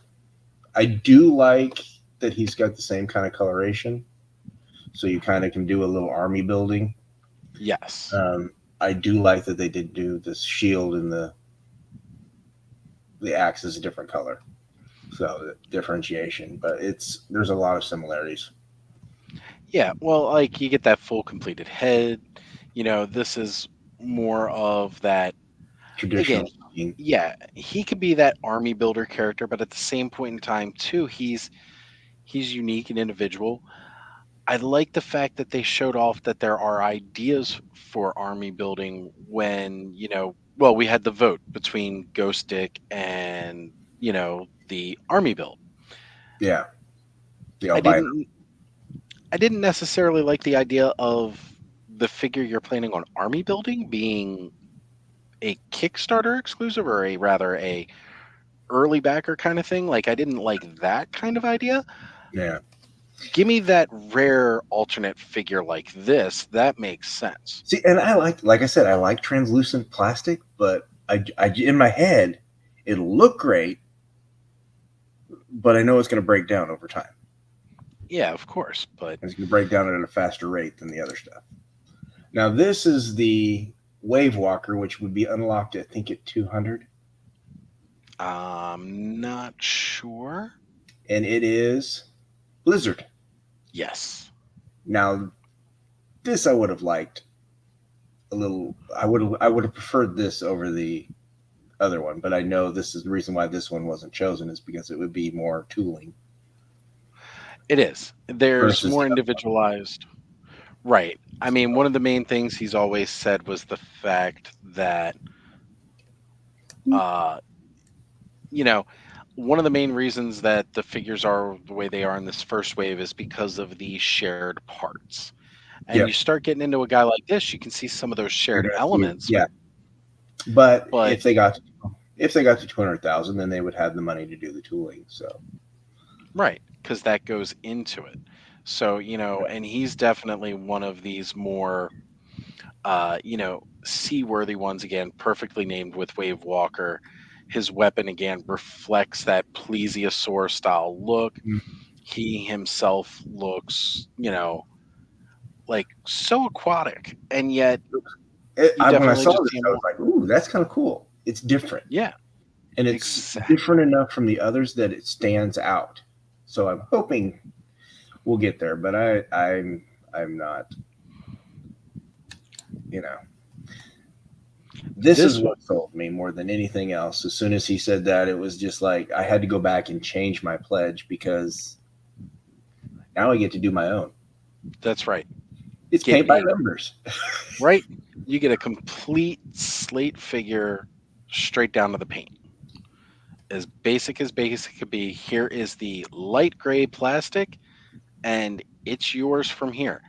And again, the announcement that it was going to be at a discounted price, I think really helps the idea of okay, well, yeah, instead of paying 65 and getting a non-painted figure when everybody else is getting painted ones at 65, bringing down that price, and then again the customizers from Mythic Legions who, like that community is so great.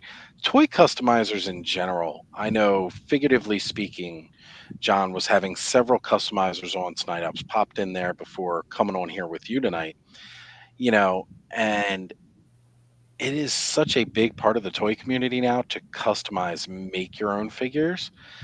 This is one of the perfect ways to get those people in at a better rate than just like, hey, look, I'm giving you this awesome product that you can customize, but you got to Well, pay all this money up front? He goes, no, let's give you some light gray ones that are completely blank. And you paint them yourself. And here's this cheaper price so that you're not worried about paying the same as everybody else is because you're going to do your own thing. but these are Kickstarter only, so you gotta do the Kickstarter to get the blanks. So Got to that's join. but there's only 4 of the blanks because obviously you're using the same buck as you would um, for the other one. But Well, for all of them. Like, it's Adam really sent the same. me, let me get this up. He sent me the image. I couldn't remember where it was. There we go. Oh, yeah. See that? That's cool. I like that different coloration. I agree. I agree. That looks really, really awesome. It's And like of course, this that's right. It's standing right next to an ogre size, so you get to see kind of the size of compared. the actual. That's a nice comparison. But I do really dig that orange. It's kind of cool. It works. It really, really works with that. It's weird, but it works. All right, so there's Yeah, I that. think that's one of the other things I like most about this Armies of Ashmore line is it's so bright and poppy. Same thing can be said about AWOC. It's It's bright, yeah, they're colorful. bright, poppy. They're nice. Nice looking. All right, let me get back in here. Share there. Boom. This is all right. Here's the other 150K, and of course it's the albino warrior, and it's basic. It's okay. I love the green. I I love do like green. the contrast of the green and the black and the gray. I guess is gray, isn't it? I don't think it would look good I in. can't tell. I don't think another color scheme would have worked as well. I really, really appreciate that Oh, I would do it in purple. with the gray. Mm-hmm. Okay, I could see that. I guess I'd do the purple and green. And of course, we unlock. This right here with the green. Yeah. That these colors are giving me ideas for what to do with my blanks. And of course, Is it I went ahead and added that to my kit there. well? Is it bad that I do look at this and the first thing that popped in my head when I saw the shield was the the green and the orange there. I was thinking, ooh, Bowser. There you go. You know, Yeah, can make a Bowser homage pretty easily. yeah. All right, let me get out of this and go into my other file. Hey, you know what? I have this nice and organized so that I can save time, but I gotta open it. Where are you at? There you go. Nope, that's not what I want. That's what I want. All right. Let me pull this up. There we go. We're gonna go share. All right. So we're gonna go over these babies because, yeah, they're not necessarily in order. And they don't need to be. And all of these images are courtesy of the Source Horseman because It's the best place to go for the resource. I this is the one I voted for. Apparently, there's also head packs. I'm sure there will be. It'll be an all-in thing, and just look at that. Voted. This is a Trevor shot. This is 1/6. Of course, 1/6 shooter. Well, it's on the store. It's on the Source Horseman. So yeah, you know where this He came looks from. so good. He really does. I And mean, I love the back. I don't know why. There's just something about the way that that neck, the thickness in that neck, just speaks to me. I agree. Well, again, when you're thinking of like this beastly kind of character, and especially when you get to that ogre scale, like it needs to be big. It It needs needs to be. It needs to be. chunky. Yeah, it needs to be chunky boy. Okay, this one I didn't vote for, but the Okay. reason I didn't vote for is because I'm getting a Cosmic Legions figure that looks a lot like her. I was gonna say, yeah, like we just came off the heels of doing the Cosmic Legions pre-orders where we're basically getting her. But again, I like these alternate colors though I do. here. I do like the purple. Yeah, and Wondering if, yeah, those are soft goods. yeah, it's soft goods, and they're the good wired kind too. Yeah. Because So I know the hood's not. The hood's going to be plastic. and that's okay. I can deal with that. Yeah, because that's what the Durban was. This is the one I voted for. Again, voted. Kitties. Yeah, Wallian. I got to give me a kitty. And it when I saw this one too, one of the best things that hit me about it was like, again, I have a video gaming background as well that I really enjoy video games. Uh, King from Tekken, Mm-hmm. like this just Very much, screamed yeah. this whole look, the blues and everything else. It's King from Well, Tekken. and I love the scimitar down here at the bottom. His, I mean, Yes. that scimitar right there, that's going to fit right in with my AWOC. Yeah, no. Absolutely going to fit in right with my AWOC. Adam just like sending me all these. Hang on, let's see. He I sent was me gonna the say head pack. Oh, that's new. Okay, I didn't get that. That must have happened earlier. gonna have to revise it again, aren't you? No, I'll do that later. Do that in a second. Well, no, hell, I'll do it now. Fine. Hang on. Okay, so stop sharing that. Now go to this one. You never really think it's that involved, but yeah, it's. I just get to relax this time. You do. You get to relax. See, but it's different when you're doing it because you're doing it with other people most of the time. But Well, so three different heads, three different heads, three different heads. That's cool. I like I it. love it. I love the different colors here. I'm And I'm comfortable with that. I mean, I like the choices here. yeah, he's got them broken down by, you know, color and class kind of deal. And I like that. So, like, because again, these guys are all real shared body types and it's the different heads, very, Masters Universe in a lot of way. But that's one of the best is So when you I'm can do assuming that. that means we get to choose one set of heads for our things. It's interesting. Okay. I had I'll to, have to read that one. I didn't read that update yet, so right. I'll have to figure that one out. All right, now back to our previously scheduled program. Boop boop boop boop. You don't think it's that involved doing this, but it is. It is, man. I say, when I'm doing it on my channel, when we're doing it for Toy Frenzy and stuff like that, there's a lot of going on behind the screens with Yeah, screen share and this I can and appreciate this head sculpt and the paint.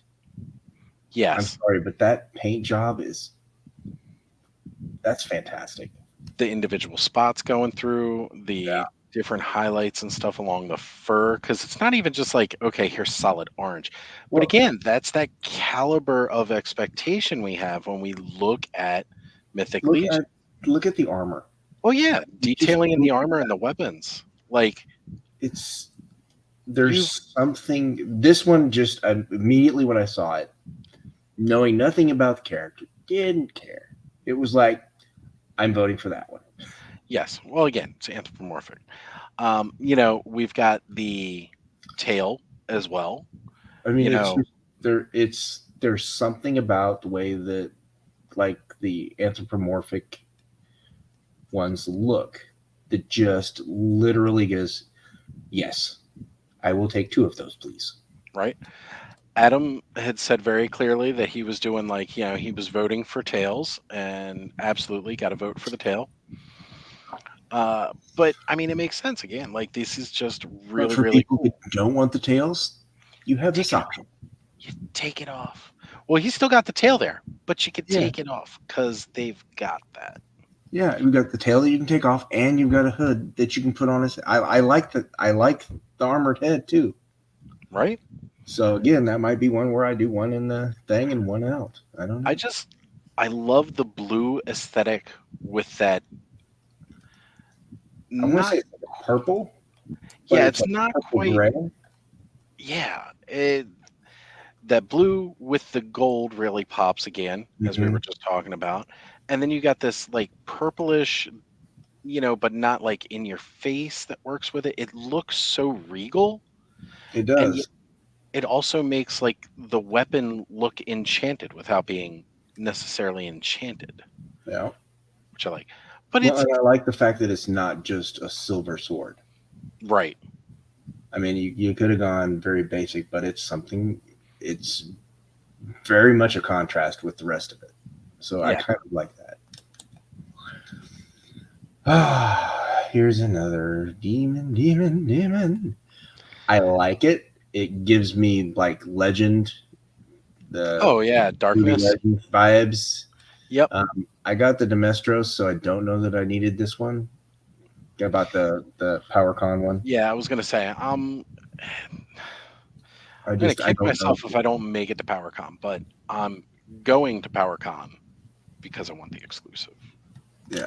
This is great, but that's why I didn't vote for this because we just had, we're just Yeah. seeing the PowerCon exclusive version. So I was like, I can pass on this. But you're right though, he totally screams Tim Curry's darkness. Mm-hmm. And that's I great. do like the weapon. The weapon is Yes. cool. But it's one of those where I was like, we just had a. Here's mine. Here's another Yep. one that I chose. Warrior. I had to. I Gotta go mean, for I, it's a boar. it. It is. It's a walking on two-legged boar. Are you kidding me? And Hello, they put him with on a a big dwarf hammer. body. Right. With a He's got big a hammer. massive hammer. Are Well, you like kidding me?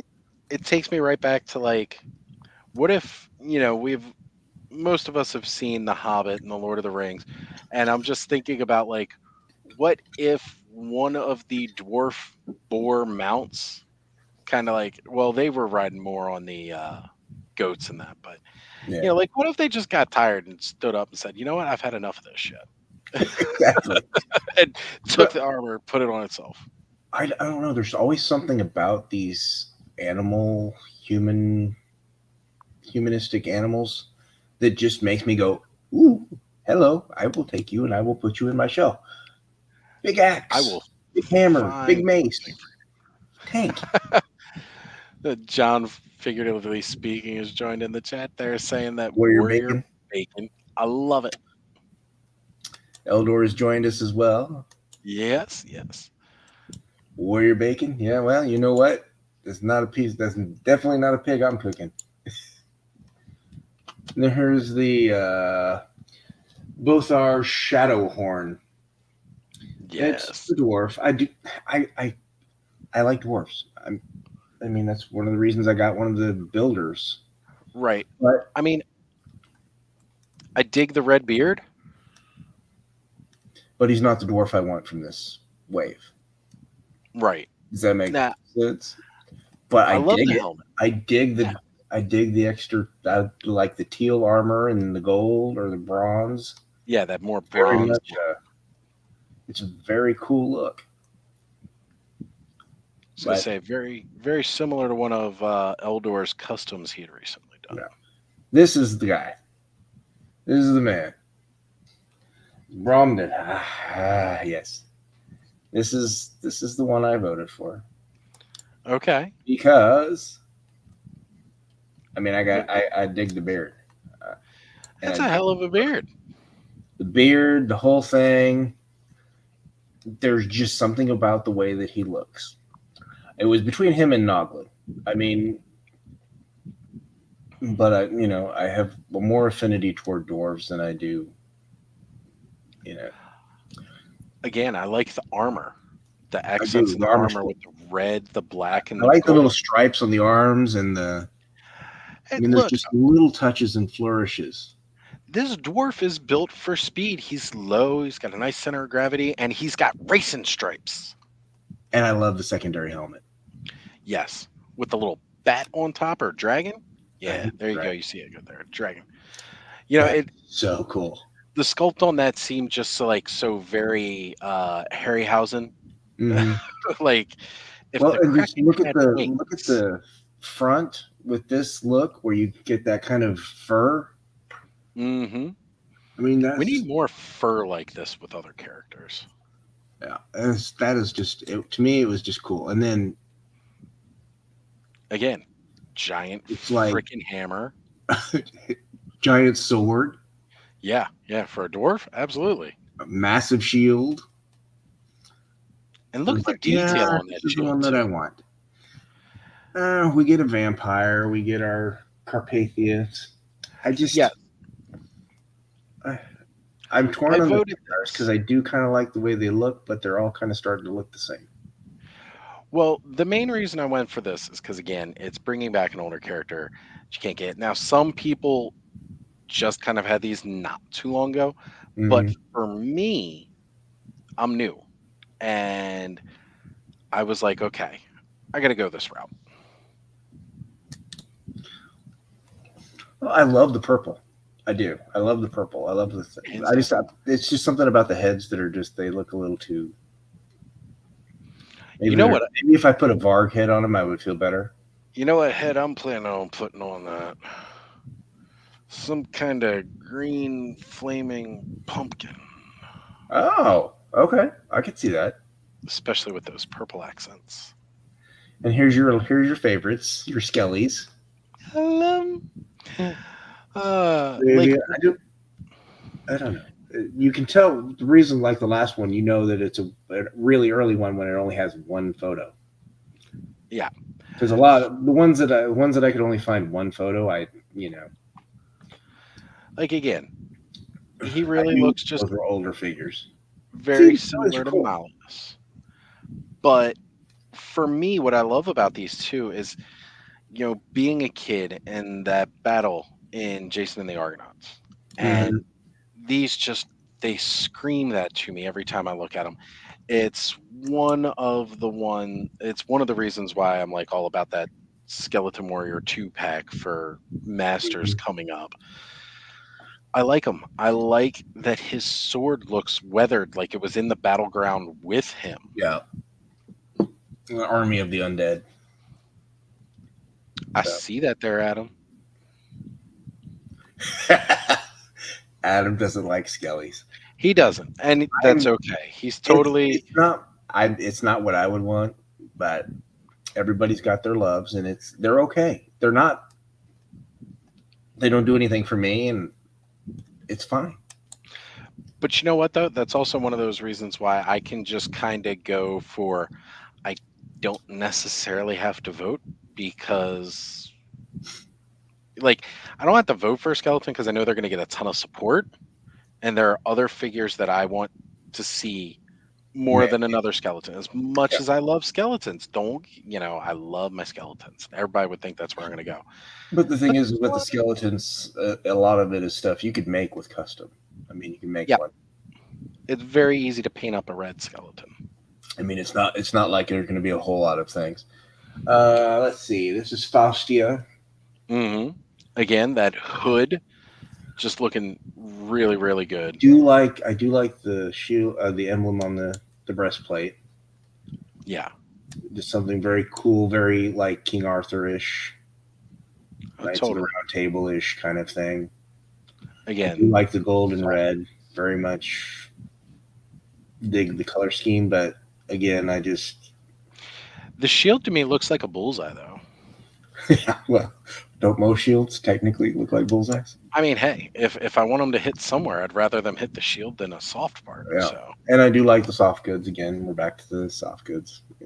yep, I am a huge sucker for soft goods. good soft This goods. is the one. This is the look that I liked. I love Yeah, that massive staff and that gold helmet. That was like, ooh, that's what looked cool to me. But again, it's a Templar look. It is. It So is a very. There's a lot of Templar pieces, yeah, and for the faction, like I'm okay with it. I don't have to jump in on those. But again, if you remember, like part of what they were saying too about with upcoming figures, like okay, so we know we got the silver bells with the Father Christmas that has yeah, already come out. We know that we're getting those again with the green one coming up, but they're going to be in gold. And yeah. they said they're going to specifically go with some upcoming figures that we had not seen yet. And I'm thinking that was meant to be one. Yeah. I do kind of like Freya. Um, it's not one that I voted for, but I do kind of dig it.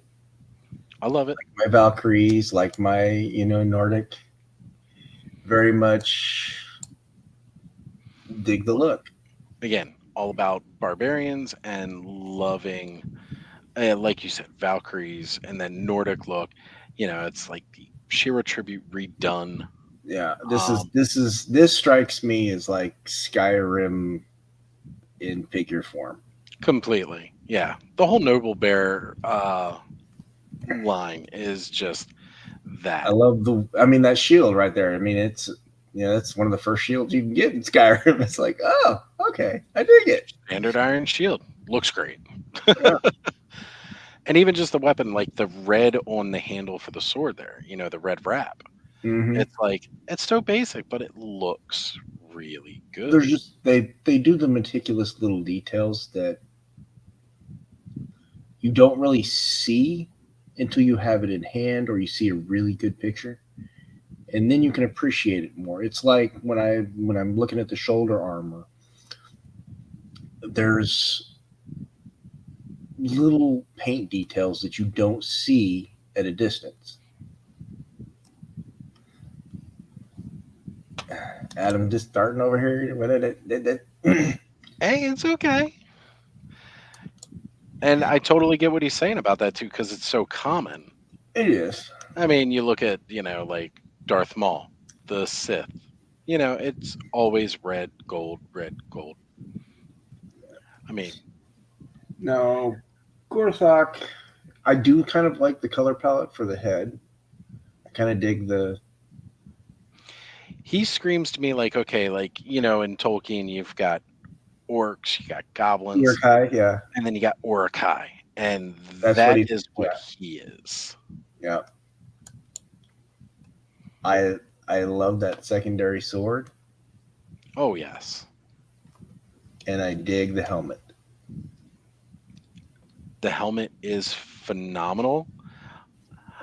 What another detail that I like here too is he's got that kind of bone like glaive in his hand, Hmm. but it's black. It looks like he charred the crap and ate whatever was on that before he just decided to attach this blade and wrap it.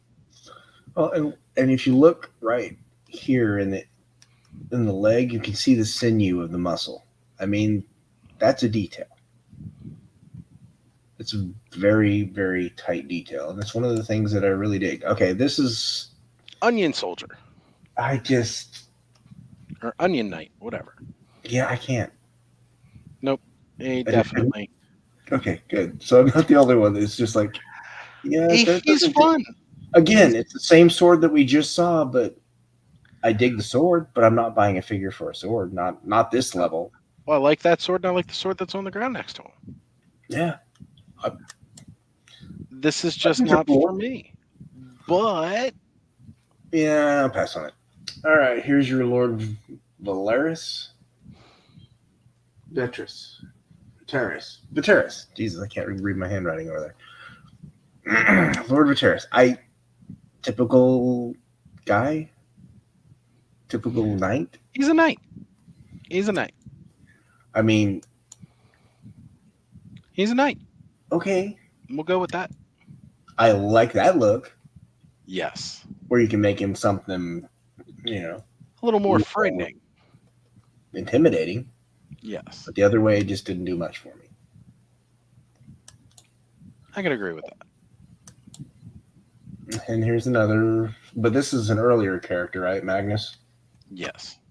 So he's one of those ones that's hard to get because I think this is the one where I only have like one picture. Yep. Again, I like the scimitar style sword there.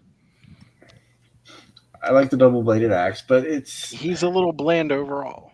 yeah. No, this is a couple. There's a couple pictures, I and like there's that. his I like, alternate head. yeah. And I don't know something about that whole Templar faction. Here's Noglin. Yes. I I love I his I was crown. so close to voting for him, but I was just like, you know what? But I do love the photos that they have. Oh yes. I mean, that is so Especially cool. Just the look. I love the helmet. I love that little. yeah, his crown of, like thorns and spikes. Like it's basically like just carved tree bark. Yeah, and it looks cool. It looks great on And the him. smirk on his face, and you can just see the arrogance. Oh yeah, definitely. And I just the little details on the armor and the way the gold pops on the green. It works. It works on every level, and it's just like it was really hard not to vote for him, but I needed my dwarf king a little bit more. And again, it's not a high gloss gold. It's a very No, tarnished, worn down. it's weathered. It's got that Yeah, look of being worn, and you know, I'm underground. right. And that again, that's how it should look on this kind of character. At least how I feel it should look. Yeah, that's how you imagine it in your head. If you were having it described in a book, this is how you would look Yeah, at it and go, yes, yes, yes, this is what it is in that book. Read Lord of the Ring, you'd think that's what it is. Here's another skeleton. this one I like because again, we've got that blue I do with like the the armor. gold. I do like the armor. I would have loved to see the shield in that blue as well. Again, very much the Jason and the Argonaut style look to me, Mm-hmm. and I can't get enough of that. And I love the belt pieces and everything. I Again, I still think I would love to see. I think that shield would have been better if they'd done the center of it in blue. Yeah, yeah, I could definitely see the center being blue there.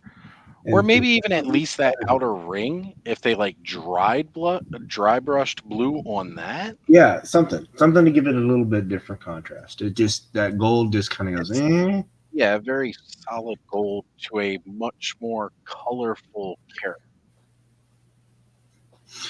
Adam's calling the gold from Noglin the gold worn in a damp dark hole. Pretty much accurate. Exactly. That's I think that's that's pretty accurate. basically it. Well, it looks like Ted has joined us. Hey Ted, how you doing? Thanks for joining us. That's I will hella be dope. on his show on Sunday That's talking about right. my customs. It should be interesting. It should be interesting.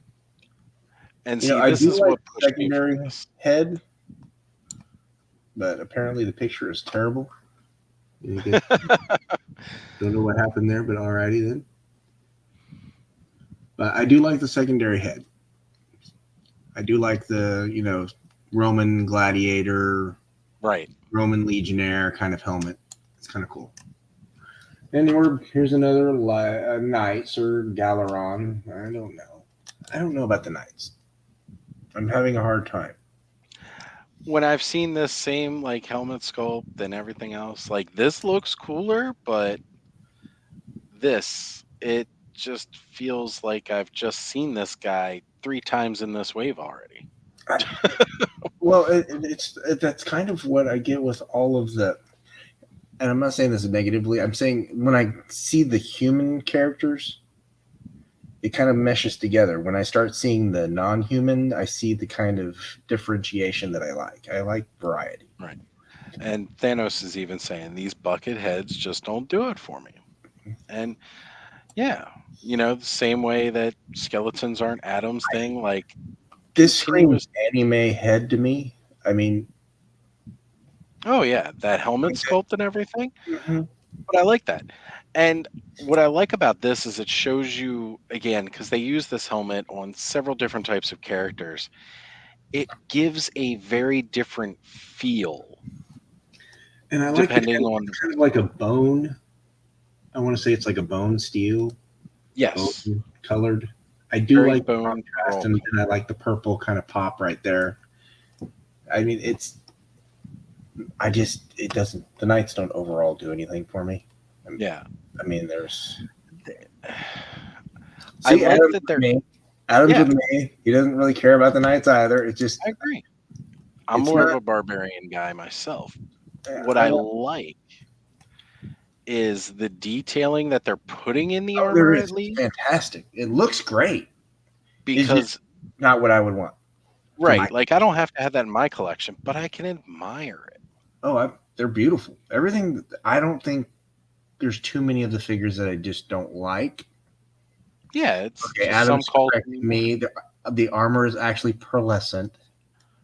Okay, Adam, I'm sure it's pearlescent, but it's got that bone white with some metallic tints. So yes, that's what's called pearlescent. Thank you. I do like this elf. She is definitely one of my more favorite I from I these. like the fur. The soft, good fur. Yep. Yeah, the fur is cool. She's got that elven bow that you just kind of expect. Mhm. I like that where we've seen a lot of other bright blues within this Just wave. muted, yeah. This is a very muted silver blue. This would be like your stealth elf in the snow. When I think of like a hunter or somebody who would be hunting like at night under the light of the moon, like Yeah. this is what it is to me. I Yeah. like that the quiver for the arrows doesn't repeat that. They were No. like, no, we're going to give this tan, this brown look. And again, it makes sense Leather because look. Yeah. it's wrapped on the back with that. And it blends in with that fur. And just the way that fur blends, yeah, it's it's a great looking figure. I just don't know if I want it. And here we have Of another fun course, little goblin. here's Mr. Thwick. I dig these guys. I do. I don't know why. They're I fun. it's it's they're creepy and they're you know You know, back in the day, there was this game called Warcraft, not World of Warcraft. There's this game called Warcraft. And the first Warcraft, Orcs and Humans, was fun, but it was just that. It was Orcs and Humans. yeah. And then we had Warcraft 2, where you really got to see the horde embellished with trolls, goblins, orcs, ogres. And that's one of those things that I like about Mythic Legions is that I see that with these. And again, you see that classic Tolkien style matchup, Mhm. those forces versus humans and elves and dwarves and all like that. That high fantasy that, just really doesn't go wrong. But what I I just like about, I like goblins. They're yeah, creepy and they're little and they're just like there's just something about them. and Adam brings up a great point. The goblins are the only race with unique heads for every figure. And they're cool looking. I mean, Yeah. I would if I had a choice, if you told me, hey, you can get Mythic Legions, but you only can get one group of Mythic Legions, I'm going to get the Goblins. And you know what though? I want the snapping turtle shield and I want the horns. I do. I love the horns. That's cool. I want the red horns. Yeah. But Yeah. I love the fact that his shield, it's a snapping turtle shell. Yeah. It's just got those little flourishes that are unique. And of course, give me a couple orcs. I like Yep. orcs. Orcs are fun, like I said. I like the helmet. I do like the shoulder pauldrons, but again, this is one of those weird situations where I'm going to say something. He has no armor on his chest. Where the hell do his pauldrons match in? Yeah, yeah. It Well, don't you know every race on Mythos has plugs on their back? yeah, okay. But you can tell he's an older figure that doesn't have a whole lot of. So I mean, it's okay, but it's I want to see him. I want to see him with a goblin in a 2-pack, and they just call it the fastball special, and we see that Colossus and Wolverine dynamic. There you go. Or he's just picking up the goblin and launching him. Well, I would like to see an orc face with the mouth open.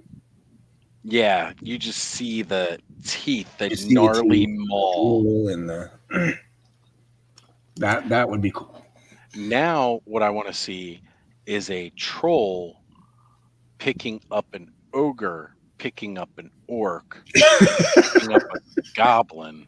To just being crazy with it. Why not? Let's see it. Why not? You could probably do that as a photo. Okay, here's a vampire knight. I'm assuming this is just an army builder. I'm assuming people aren't really going to vote for an army builder. Right. And I do again, like the secondary head, and I do like, yes. I guess, the third head. I mean, I guess they give you 3 heads for this one.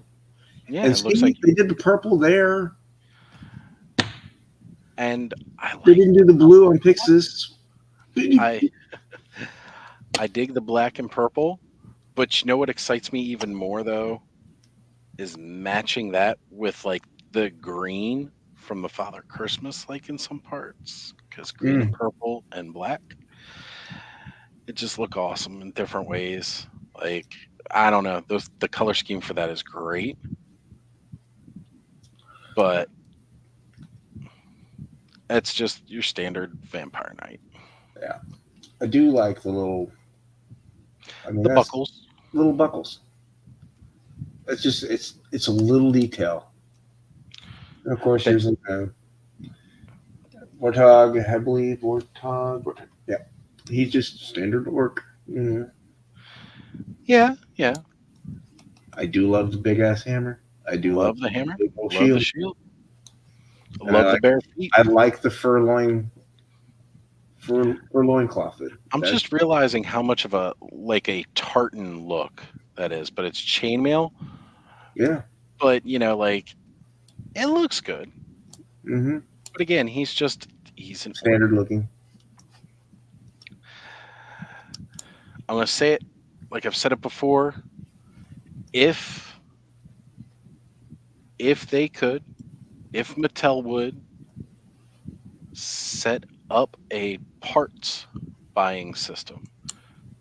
I mean, I've seen several people that said they voted for parts of the figures. Like you and I have saying, we're not going to vote for this because I'm not going to vote And just they for a do. There's sword. people that do. There's plenty of people But that do. yeah, a lot of people are voting for the parts they want to see get re-released so that they can use.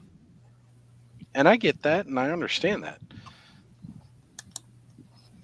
I totally get that. I mean, I'm that way with other things too. And then, of course, this is the last of those guys. And then today, let me stop sharing that. Yeah. And then this happened. And then this happened. Now I know there are quite a few Really? people that are Really? into the legions that aren't necessarily into figure obscura. But figure obscura is what brought me really into this because I saw the headless horseman and I Here's had the to other have. thing: is they said that there's other things in it, and there's an all-in Yes. option. Yes. And I'm like, shit. Yes. So the worst part is I'm going to be working some overtime tomorrow, probably so I can afford this. But the thing is, I'm going to be working, and they're doing something unique with this launch tomorrow that I really like. The 2 times, yeah. We got a 9 a.m. Eastern time, so that's 6 a.m. for you guys over in the Pacific. But if that's too early to wake up and get some toys, guys, 8 p.m. Eastern time, we'll be able to. There's another drop that they're doing, and you're gonna get a chance to later on. Which, since I am working in the morning, that is where I will be doing. As a matter of fact, I originally only lined myself up for 4 streams this week. I'm already at 3, possibly doing 1 more tonight in about 20 minutes. I don't know. Just a Mega little Mega tease, Day everybody. Well, I still got work in the morning too. So, and I work a half hour earlier tomorrow than I do on my regular schedule. But um, there's going to be another live stream that I got to set up tomorrow for 8 p.m. where we're going to do a bit of a purchase video, folks. So yeah, definitely, Aaron, if you Uh, can wait until later in the day, you're welcome to join me at 8. well, my daughter is coming over. My wife doesn't know it for Mother's Day, so it'll be a family Your night. wife doesn't watch the lives, does she? No, not Okay, the. good. I know my mom might, and I know my aunt might, but not not my wife. She Good. like pulling her hair out 5 minutes into the toy discussion, so she gets enough of that in person. So here we go with Adam's favorite topic. These boys, mm, yeah, I yeah, All in. I did, Right. mm, I know. I just, you know what? It just I got caught up, and now I'm just like I'm second guessing myself a little bit because I'm thinking I where am I going to put 8 figures? Right? I'm thinking but technically it's 9 because I got the exclusive board game with the exclusive figure, so 9 figures. And yeah, And plus, this is not including the ones that I've already already got. paid for. Oh, as you've just answered Adam's question. Yes, Adam, I bought the game because you and me are going to be playing the game at some point soon when it releases. That's right. Make no mistake, we will be doing it live. We will hook up our friends with figures, and they can be on their board, and you can be on your board, and we can all play together. So we will be doing that. But yeah, no, this is going to be an expensive month. I mean, it is, but it's fine. It's fine. 2023 has turned out to probably be your most expensive year in toy collecting yet, hasn't it? Yeah, pretty much. It's you know what, but it's not a bad thing. But I have this tendency to I'm going to be avoiding like the store, so I'm That's going to be okay. avoiding Target as much as possible because I know what will happen when I go into a Target and I find When a you hit clearance. that clearance, Because I'm going to be like, I can use that part, and I can use that part, and I can use that part, and I can use that part, and so with this, one of the things you're saying is that you're going to be avoiding going to the store. You know what I hear when I hear that though is, and I'm not trying to say don't buy big box or blah blah blah. I hear you're supporting a lot of other smaller retailers, well, I am. and that's never a bad. It's not bad. I mean, I want to support the smaller businesses because I know the difference between somebody getting dance lessons for their kids over some corporation that's getting $25. I would much rather that money Right. go to someone using it for their small business. I try to support That's the small businesses, and it's the other thing with the indie lines too. Is I'm trying to support right. Support the those smaller toy ones. lines that are one speaking to me Right. in more ways than one. If I'm And not buying from Hasbro or Mattel, that's okay. They're not going to miss me. They're going to get yeah, on just fine. yeah. But the thing is that I do have lines from each of them, but it's just the one line. I mean, there was a time where I was buying Legends, and I did get the Blob, and I'll probably pick up a few of the X-Men Legends that come out. The But ones with the overall, blue and yellow, the blue I and gold. had well, no, the only one I want out of that pack is Banshee. I don't need the rest of it. I mean, 275, yeah, it's a lot of people's favorite. That Jim Lee era. Mine is Mark Silvestri, and if you really want to get to it, it's John Byrne era. One of the best. I don't have any John Byrne era figures, so it's I'm getting some of the Outback. As soon as we get that Rogue, I'll be I'll be happy. But no, um, I had quite a few legends on pre-order that I just canceled. It's just With everything else you're getting into, it's a little I tough just to don't keep need up it. with something like that. I bought it because I thought I needed it. I mean, I started Legends. Legends was kind of that afterthought start. Right. I was kind of like, oh yeah, this is I got a few clearance figures. Then I got a few more clearance figures, and you see how this snowballs. It started with damn clearance, and now the Somebody snuck whole in. dresser. Somebody somebody snuck into getting me Weapon X and Jean Grey from Age of Apocalypse, which has really almost pushed me to go pick up every other Age of Apocalypse figure out there, which I found quite a few at around clearance, but Yeah, somehow I've managed to hold off, even on Sabretooth and Wildchild, which are like, when I look at that Age of Apocalypse line, especially having Weapon X and Jean Grey, I really want, you know, Sabretooth and I want Wildchild. yeah, But then if I get Sabretooth and Wildchild, though, I need to incorporate Blink in that too, because the relationship that she had with Sabretooth in the Age of Apocalypse. you know, and And that version of Shiro is my favorite. oh gosh, yes, which we saw showcased last night, Yeah, which was an awesome choice, by the way. But yeah, like that is the best ever version of Sunfire, in my opinion. To me, yeah. that's it. Then I you've got there's just there was that was kind of the slippery slope. That's where it started. It started with the Eternals figures at $3 or $4 a piece. yeah, I got. I'm just looking at them like, okay, maybe I probably bought the worst line that they've done. But they were all new sculpts. There was nothing. There wasn't a whole lot of reuse.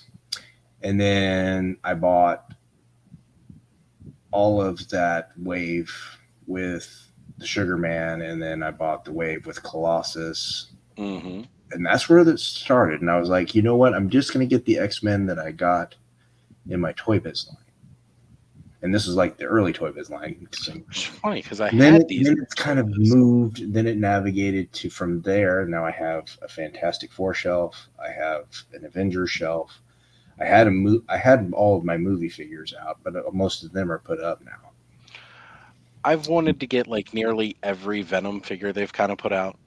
I love the symbiotes, and now that they've finally managed to release like all of the other symbiotes from Lethal Protector, I just kind of like I want to get all those, but I've held back. I've got my Diamond Selects Venom, And that to me that's a definitive version of the Venom. pinnacle of Venom Yeah, in my mind too. I need him big. I need him intimidating, and Right, even right. I love the extra The heads. madness and everything, like that mini series, they incorporated that look with it. It was good. It's got that signature 1990s Venom that I enjoyed the most. Well, it's the same thing with the Hulk that I got. I have the Immortal Hulk. Yeah, That to me is a great looking Hulk figure, and it he's really big, is. chunky. The Juggernaut that Diamond Select does is perfect. Big, chunky, mean. He looks like a Juggernaut. And then you got I have the Abomination from DST. Perfect That's size, another good one. chunky. I need ones that look. I want my big guys to look big guys. I want them to be intimidating. Yeah. And what Bud's saying right there is the main reason I probably wouldn't, because I would also need to get myself Apocalypse from Age of Apocalypse. He He's wasn't going to that be bad. I well, think I he got mean, 35. yeah, but if stop enabling me. I need to look at it that he's pricey.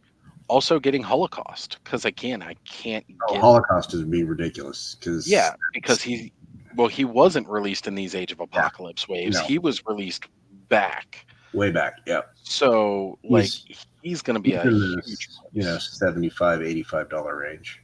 Yeah, He's not yeah. cheap. And not only that though, too, like I would want the rest of the four horsemen of the apocalypse from Age of Apocalypse, which I'm Yeah. pretty sure they don't even have figures of in Legends. No, we don't. So, but again, Dark Beast, gotta get him because he was cool looking.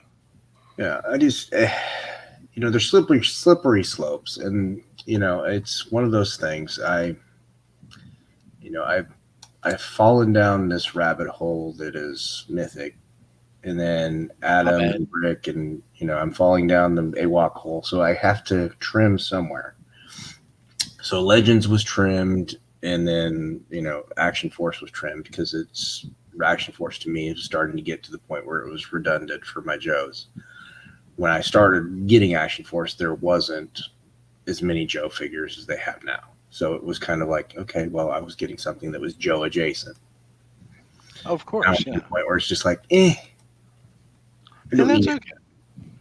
I don't need it. And the thing is that all these people are focusing on a vehicle, but I have a his tank coming in. There's going to be a Joe HasLab that's coming out. I read that today and I just start grinning from ear to ear because I'm I'm just like, thinking to myself, like, okay, that's going to be 3 shelves. You add the Batmobile, that's 4 shelves. My Robo Skull will be on a 5th shelf. So that is one bookcase gone. Done with storage for that. That one's done. I maybe fit a few figures on there with it, kind of set up a scene, but it becomes impractical at the size that we have to do the. it does. Like, I've joked about the fact that, like, I wanted to get the Thunder Tank and I don't even collect the Super 7 Ultimates Thundercats at all.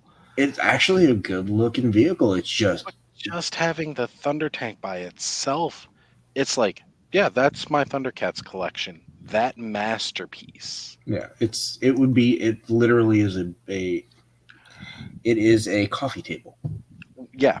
And when I initially justified the idea of getting the Headless Horseman, it was because I was thinking to myself, this is the only one that I'm going to buy. Mm, And that's good enough. This figure on its own is good enough as a solo piece. Like, that can be the whole collection. yeah. And then after getting it and playing around with it, I was like, oh, Yeah. It's a slippery slope, and I that's where the kind of the rules that when you have the flexible rules, obviously that we both have. uh, I'm kind of finding myself to the point where I have to have strong rules now because got to start making some hard ones and I have to stick make to it. choices that I don't like to make, but it's the only way to save my sanity at this point because I will run out of space far more quickly than I'll run out of money. So I said, one of my earliest shows was about space danger being the real enemy. A lot of people will say it's the money because it's expensive. And it's like, yes, but you take somebody who has the money to fund this habit to the extent that some people would like, and you're always going to run into space danger, Yeah, but no matter what. I look at it and I don't want to clutter everything up. If that makes sense, I want to Right. give room to breathe. So I Well, because want you want to to be able to see the good. collection. You can't just, I don't want them all standing there all stoic with their hands to their sides because that's the only way I can display them because I don't have room for anything else. that is, It's a toy. I want it to be looked at like it's being played with, or that it's in an action scene, or that it's doing something dynamic. I don't want it just standing there looking like somebody has it with a stick up its ass. I don't need that. that's a puppet. Exactly. So at that point, it doesn't work for me. Right. But people play with puppets. But Well, yeah, and I find my joy by setting them up. I find my joy by taking pictures. I find it in little ways every day. there's all kinds of new things that we can do now to enjoy toys in a different way than we did with our kids. We may not be having the all out battles across the backyard and the living room that you had with your friends with your toys when you were a kid, but you're also saving your sanity because you're probably not losing nearly as many of the accessories as you did when you were a kid. No, but Because you were always sad when you lost that accessory. Like, you may not have noticed at first, but you eventually did, and you were like, "Ooh!" yeah, Because again, Luke's just farm boy without the lightsaber. yep, So it's now it's like you respect that. You never want to lose anything. Uh, for those of us that were rough with our toys, maybe didn't take the best care of them, we now have a better appreciation. We want to go ahead and curate this collection and play in new ways, like posing Mhm. and displaying them in unique ways, making dioramas. That's really fun. That's a whole new way of playing. And then you've got people introducing games that use the figures. Dom has an all encompassing game. AWOC, we have a game. Yeah. Like it's really great seeing. Here's the thing. I don't have. I think a lot of people have that mental hang up about playing with their toys. Like it's difficult to let go and say that I'm a grown person and I play with toys. I'm all about it. It's like that confession in AA where you go in, hi, I'm Aaron and I play with toys. Yeah, you got to accept it. You I, I, do have I to accept. but you got to find joy in it. That's right. Don't be ashamed of it. Not a shame. It's not a shameful thing. Who cares? I think we get, one of the things is that negative self-talk that we get to ourselves, and we do that all the time where we're talking to ourselves in a negative way because we think should be considered abnormal. Why? I don't understand that. It's not. It's If it not was, if it was abnormal to me. abnormal, I could pick any other options. I could have other hobbies. I could do other things, of course. Right. Well, if you collected sports stuff, nobody would bat an eye. That's an acceptable collection as an adult. If you collected china or glass, some people collect glass. You collected Spoons. plates. All of that, spoons, Yeah. that would be normal. But if you were to have a toy collection, it would be weird. And it's that framing of the mind that the toy is for the child, the Yeah. kid. And it's like But playing with the toys that, toys in your own way and having fun yeah. is a way of maintaining your youth. Everybody complains that they're getting older. Well, what are you doing to stay young? Yeah. Well, and the other thing is that it goes back to, at the end of the day, this question: what did you find joy in today? It's a very simple 100% question, and honest. it's hard for some people to sit there and ask It because they've is. spent all of their energy in that other space, and they They spent forget that. all their energy surviving, Yeah, that they and didn't take time to enjoy it where they're at. yeah, and then that's kind of why I do this. This is my joy: playing with toys, talking about toys, Yep, talking to my friends about toys, talking to my friends that's about right. their collections and their dreams and their hopes and their wishes and their. That's where this And is. yeah, Adam also sums it up quite well too with what he said. Adults have a problem with the word play. And I did just kind of phrase it that way exactly yourself. But it's true. These are new play habits. It's a way that we play with your toys, whether you want to call it playing or not. It's what you're doing. Yeah, And and I agree with that. it's it's that first thing that we really talked about was that play state, which is where you're in that mind and you're absorbed in an activity that gives you enjoyment. Right. There is nothing wrong with enjoying toys, Right. and I And want to normalize it to the point that it's like it's there. It's for everybody to enjoy it. well, and one of those things is again too, and Adam is describing that as well, is that the feeling that kids play but adults don't. And it's true. Part of But we do this, play. We do play in different ways, and right, that's the trick. Is that because it's tied to something that we assume is psychologically as a child's thing, i.e., toys, we assume that play is less relevant, but it's not. it's more Other important adults in a lot of might ways. play by doing, co-ed softball. Sure. Again, like a sport is considered a normal activity as an adult. Yeah, I What just, I just want people to understand that finding that simple joy that you had when as a kid is critical. I mean, when you didn't have all of the shit that we have in our heads. Right. We accumulate from a lifetime of experience that's harder to get rid of and just be.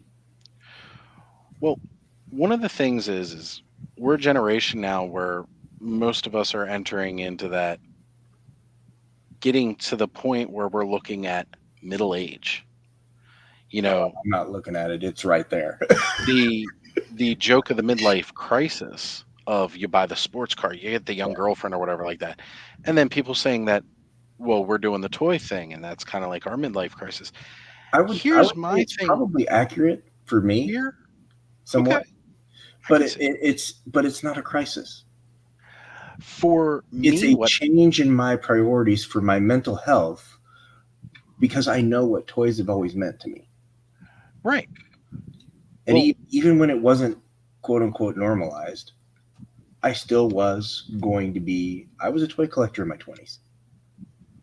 But I had to quote unquote grow up when my daughter was born because honestly, if I'm paying for diapers or toys, I'm going to pay for diapers and food and those kind of things. I had to make a choice. I had to grow up for those, and toys got put on the back burner for a long, long 20. who are the people that set the status quo? When you think about things, Mm, it's whatever that generation is, right? Like mhm, whoever comes into the power, whoever's running the show and all like that. The generations before us didn't have the things that we had. They didn't have toys like what we grew up with. no, They they didn't have didn't. the cartoons and the fun that we had up with. Our grandparents' style of clothes, like, what they grew up with going through the 40, or even earlier into the 30s and stuff like that, Started coming to- into adulthood into the 40s where they were going off to, war and World War II. And then like my dad, he was a Vietnam vet and everything like that. Like they didn't have these things growing up that we had and have been part of our lives. And we do enjoy it. Yeah. So why is it not okay for us to bring that into our adulthood? I say it's our time to normalize this, like you're saying, this But the is how thing it is, is. This it's is about what we finding do. that simple joy again. Yeah. That child played with those toys and had more joy. But as an adult, find that mindset. Right. And I Like think we lost it somewhere in our you do. rush to be everything, everywhere, all at once kind of thing. One of the biggest realizations I think I've had over the last few years, because I've talked about it a little bit, where I had a mental breakdown a couple years ago and went through some really dark, dark patches. Mm, And I came out of that. I got into actual therapy and I started looking at things a lot differently. And I'm still rebuilding into my life of where I want to be. yeah, Um, but I've realized that I spent so much time self medicating and having unhealthy coping mechanisms that I wasn't taking any time to really enjoy anything yeah, because I was just trying to survive everything. And it's like now I've realized that I've got to take the time to enjoy the things that I like, or it's going to push me to that breaking point again. yeah. And it may have taken 30 years to get me there the first time. Who knows how long it would take a second time? So I have to actively work at making sure that it never gets to that point again. I've got to take better care of my mental health. No, And this is part of that. These toys are part of that. no. And that's where the toys are for me too. I mean, I I don't know where I would be honestly if I hadn't come back because there was a massive amount on me at one point. And and even all the training in the world, I'm, you know, that wouldn't have helped. Reality comes to reality. But one of the things that I started finding something that made me feel better. That wasn't something that was numbing me or making me less aware of the environment around me. where I wasn't cold or indifferent. And it's taken a long time to get back to where I'm normal ish. Right. I don't ever want to say that I'm exactly Yeah. normal. I'm gonna be me. I'm gonna be me. I'm gonna be odd. I'm gonna be a little strange. I'm gonna be a little nerd because I'm definitely socially awkward. I'm definitely a bit obsessed because when I get something, I get that obsession part, and then of course, as you remember our Venn diagram, we have to have weird IQs, but it's toys for me represent something in multiple ways in which I engage that bring me happiness. Yeah. Whether it's, I mean, sharing it with my son, I would love for him to be more into toys, but he is what he is. He's That's right. 16 years old. He likes, I've been getting him the Dragon Stars, Dragon Ball Z figures because he got into Dragon Ball. Only took him, Cool. finally, took me years to get him there. I mean, he likes anime, so we're good. We're getting there partially. We'll see where it goes. But my youngest son, he'll never play with toys. It's never been his thing. He doesn't engage with it. He doesn't do it, and that's part of the autism. I just accepted it a long time ago that that's where it goes. Right. My daughter, I used to play brats with her. I Why didn't. not? Right. I mean, she, the toy budget went to her budget. You want toys? Okay, we'll buy you toys. That's right. It's one of those things that I didn't give up that part. I wanted that joy to continue, and I've tried to pass it on to my kids, and I think that's what we do as a steward of whatever it is we pass it on to our kids. You And try to. that's what I do to benefit them. I want them to see that dad can have fun. I want them to see that dad can be happy and that dad can find joy in small things. And Right. them to learn that it's okay. If you're not hurting anybody else, why does it matter? That's right. No matter how old you get, still take time to enjoy the simple things.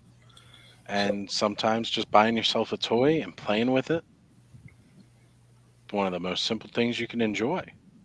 it's not a Eating complex. cereal, watching cartoons, simple thing You to you want to enjoy. watch cartoons? I'll sit with you and watch cartoons. That's right. I guarantee you, I will be 95 years old, sitting in the old folks' home watching cartoons. And I'll probably still be eating soggy golden grams because Yeah. golden grams are my favorite cereal. And I will sit there eating soggy golden grams, watching, well, either past episodes of toy YouTubes that I like and want to remember, or watching cartoons. And I'm okay with that because I know I'll be sitting around a bunch of other crazy guys who are all like, let's go watch Saturday morning cartoons and eat some cereal because we all have dementia and we go back. Yeah, exactly. Adam's like, Dad loves his toys. Please don't touch them. See, and you know what the fun part about that is?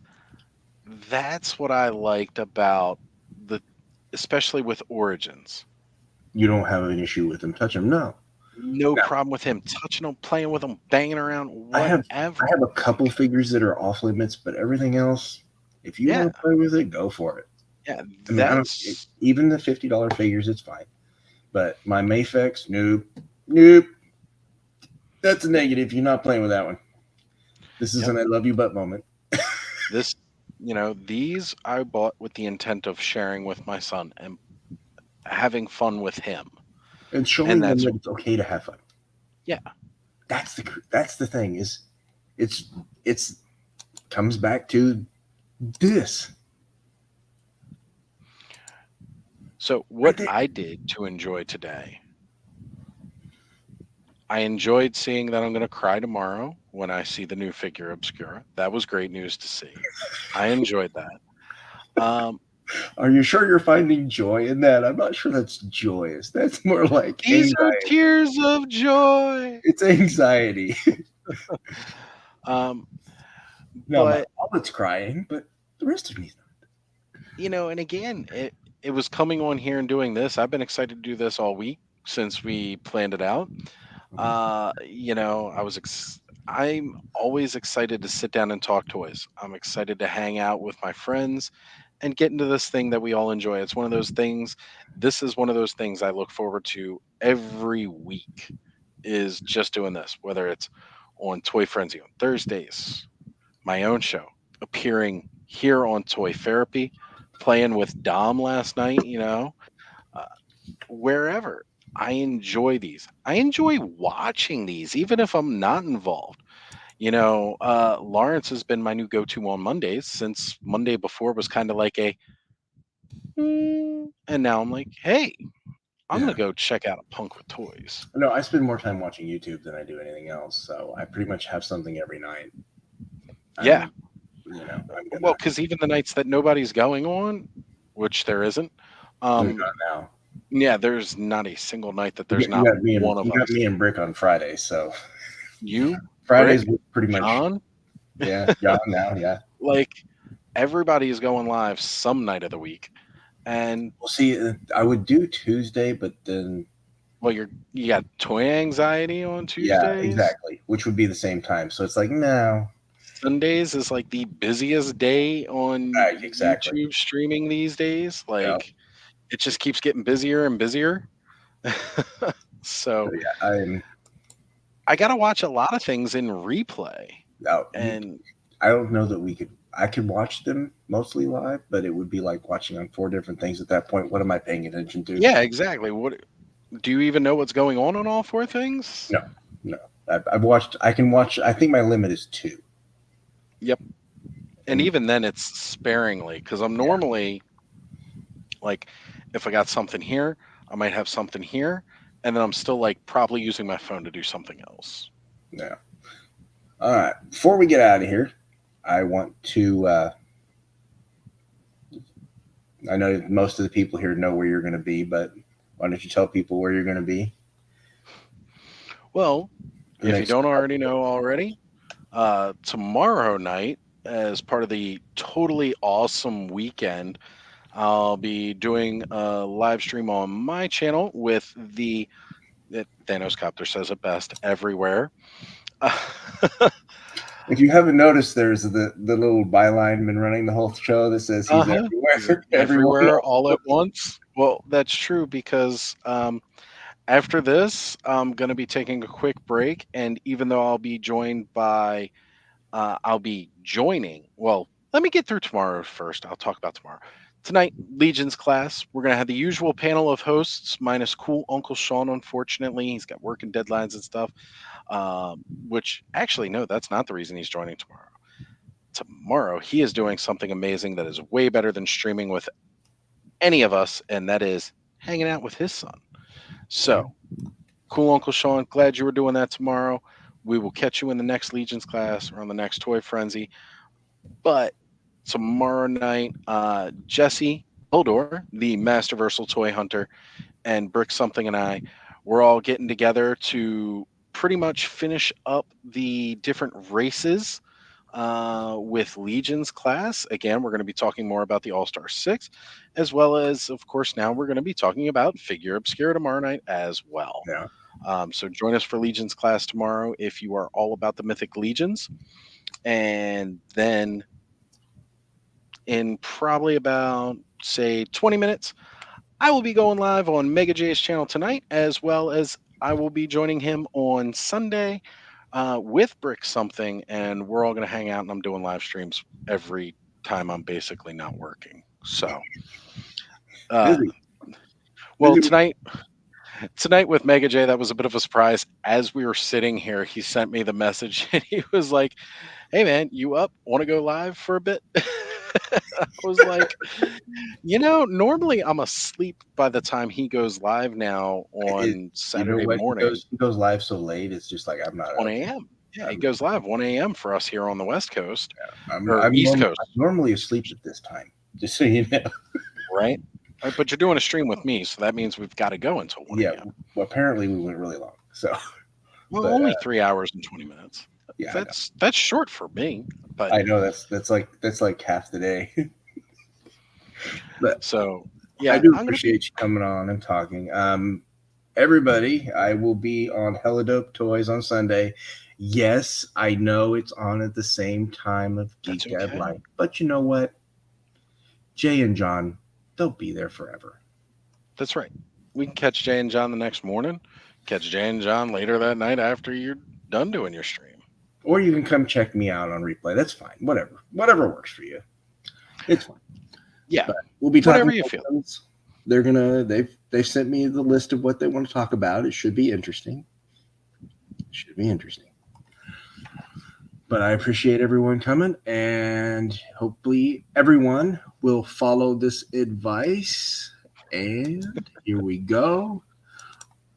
Find something that you're going to have joy today. Find it.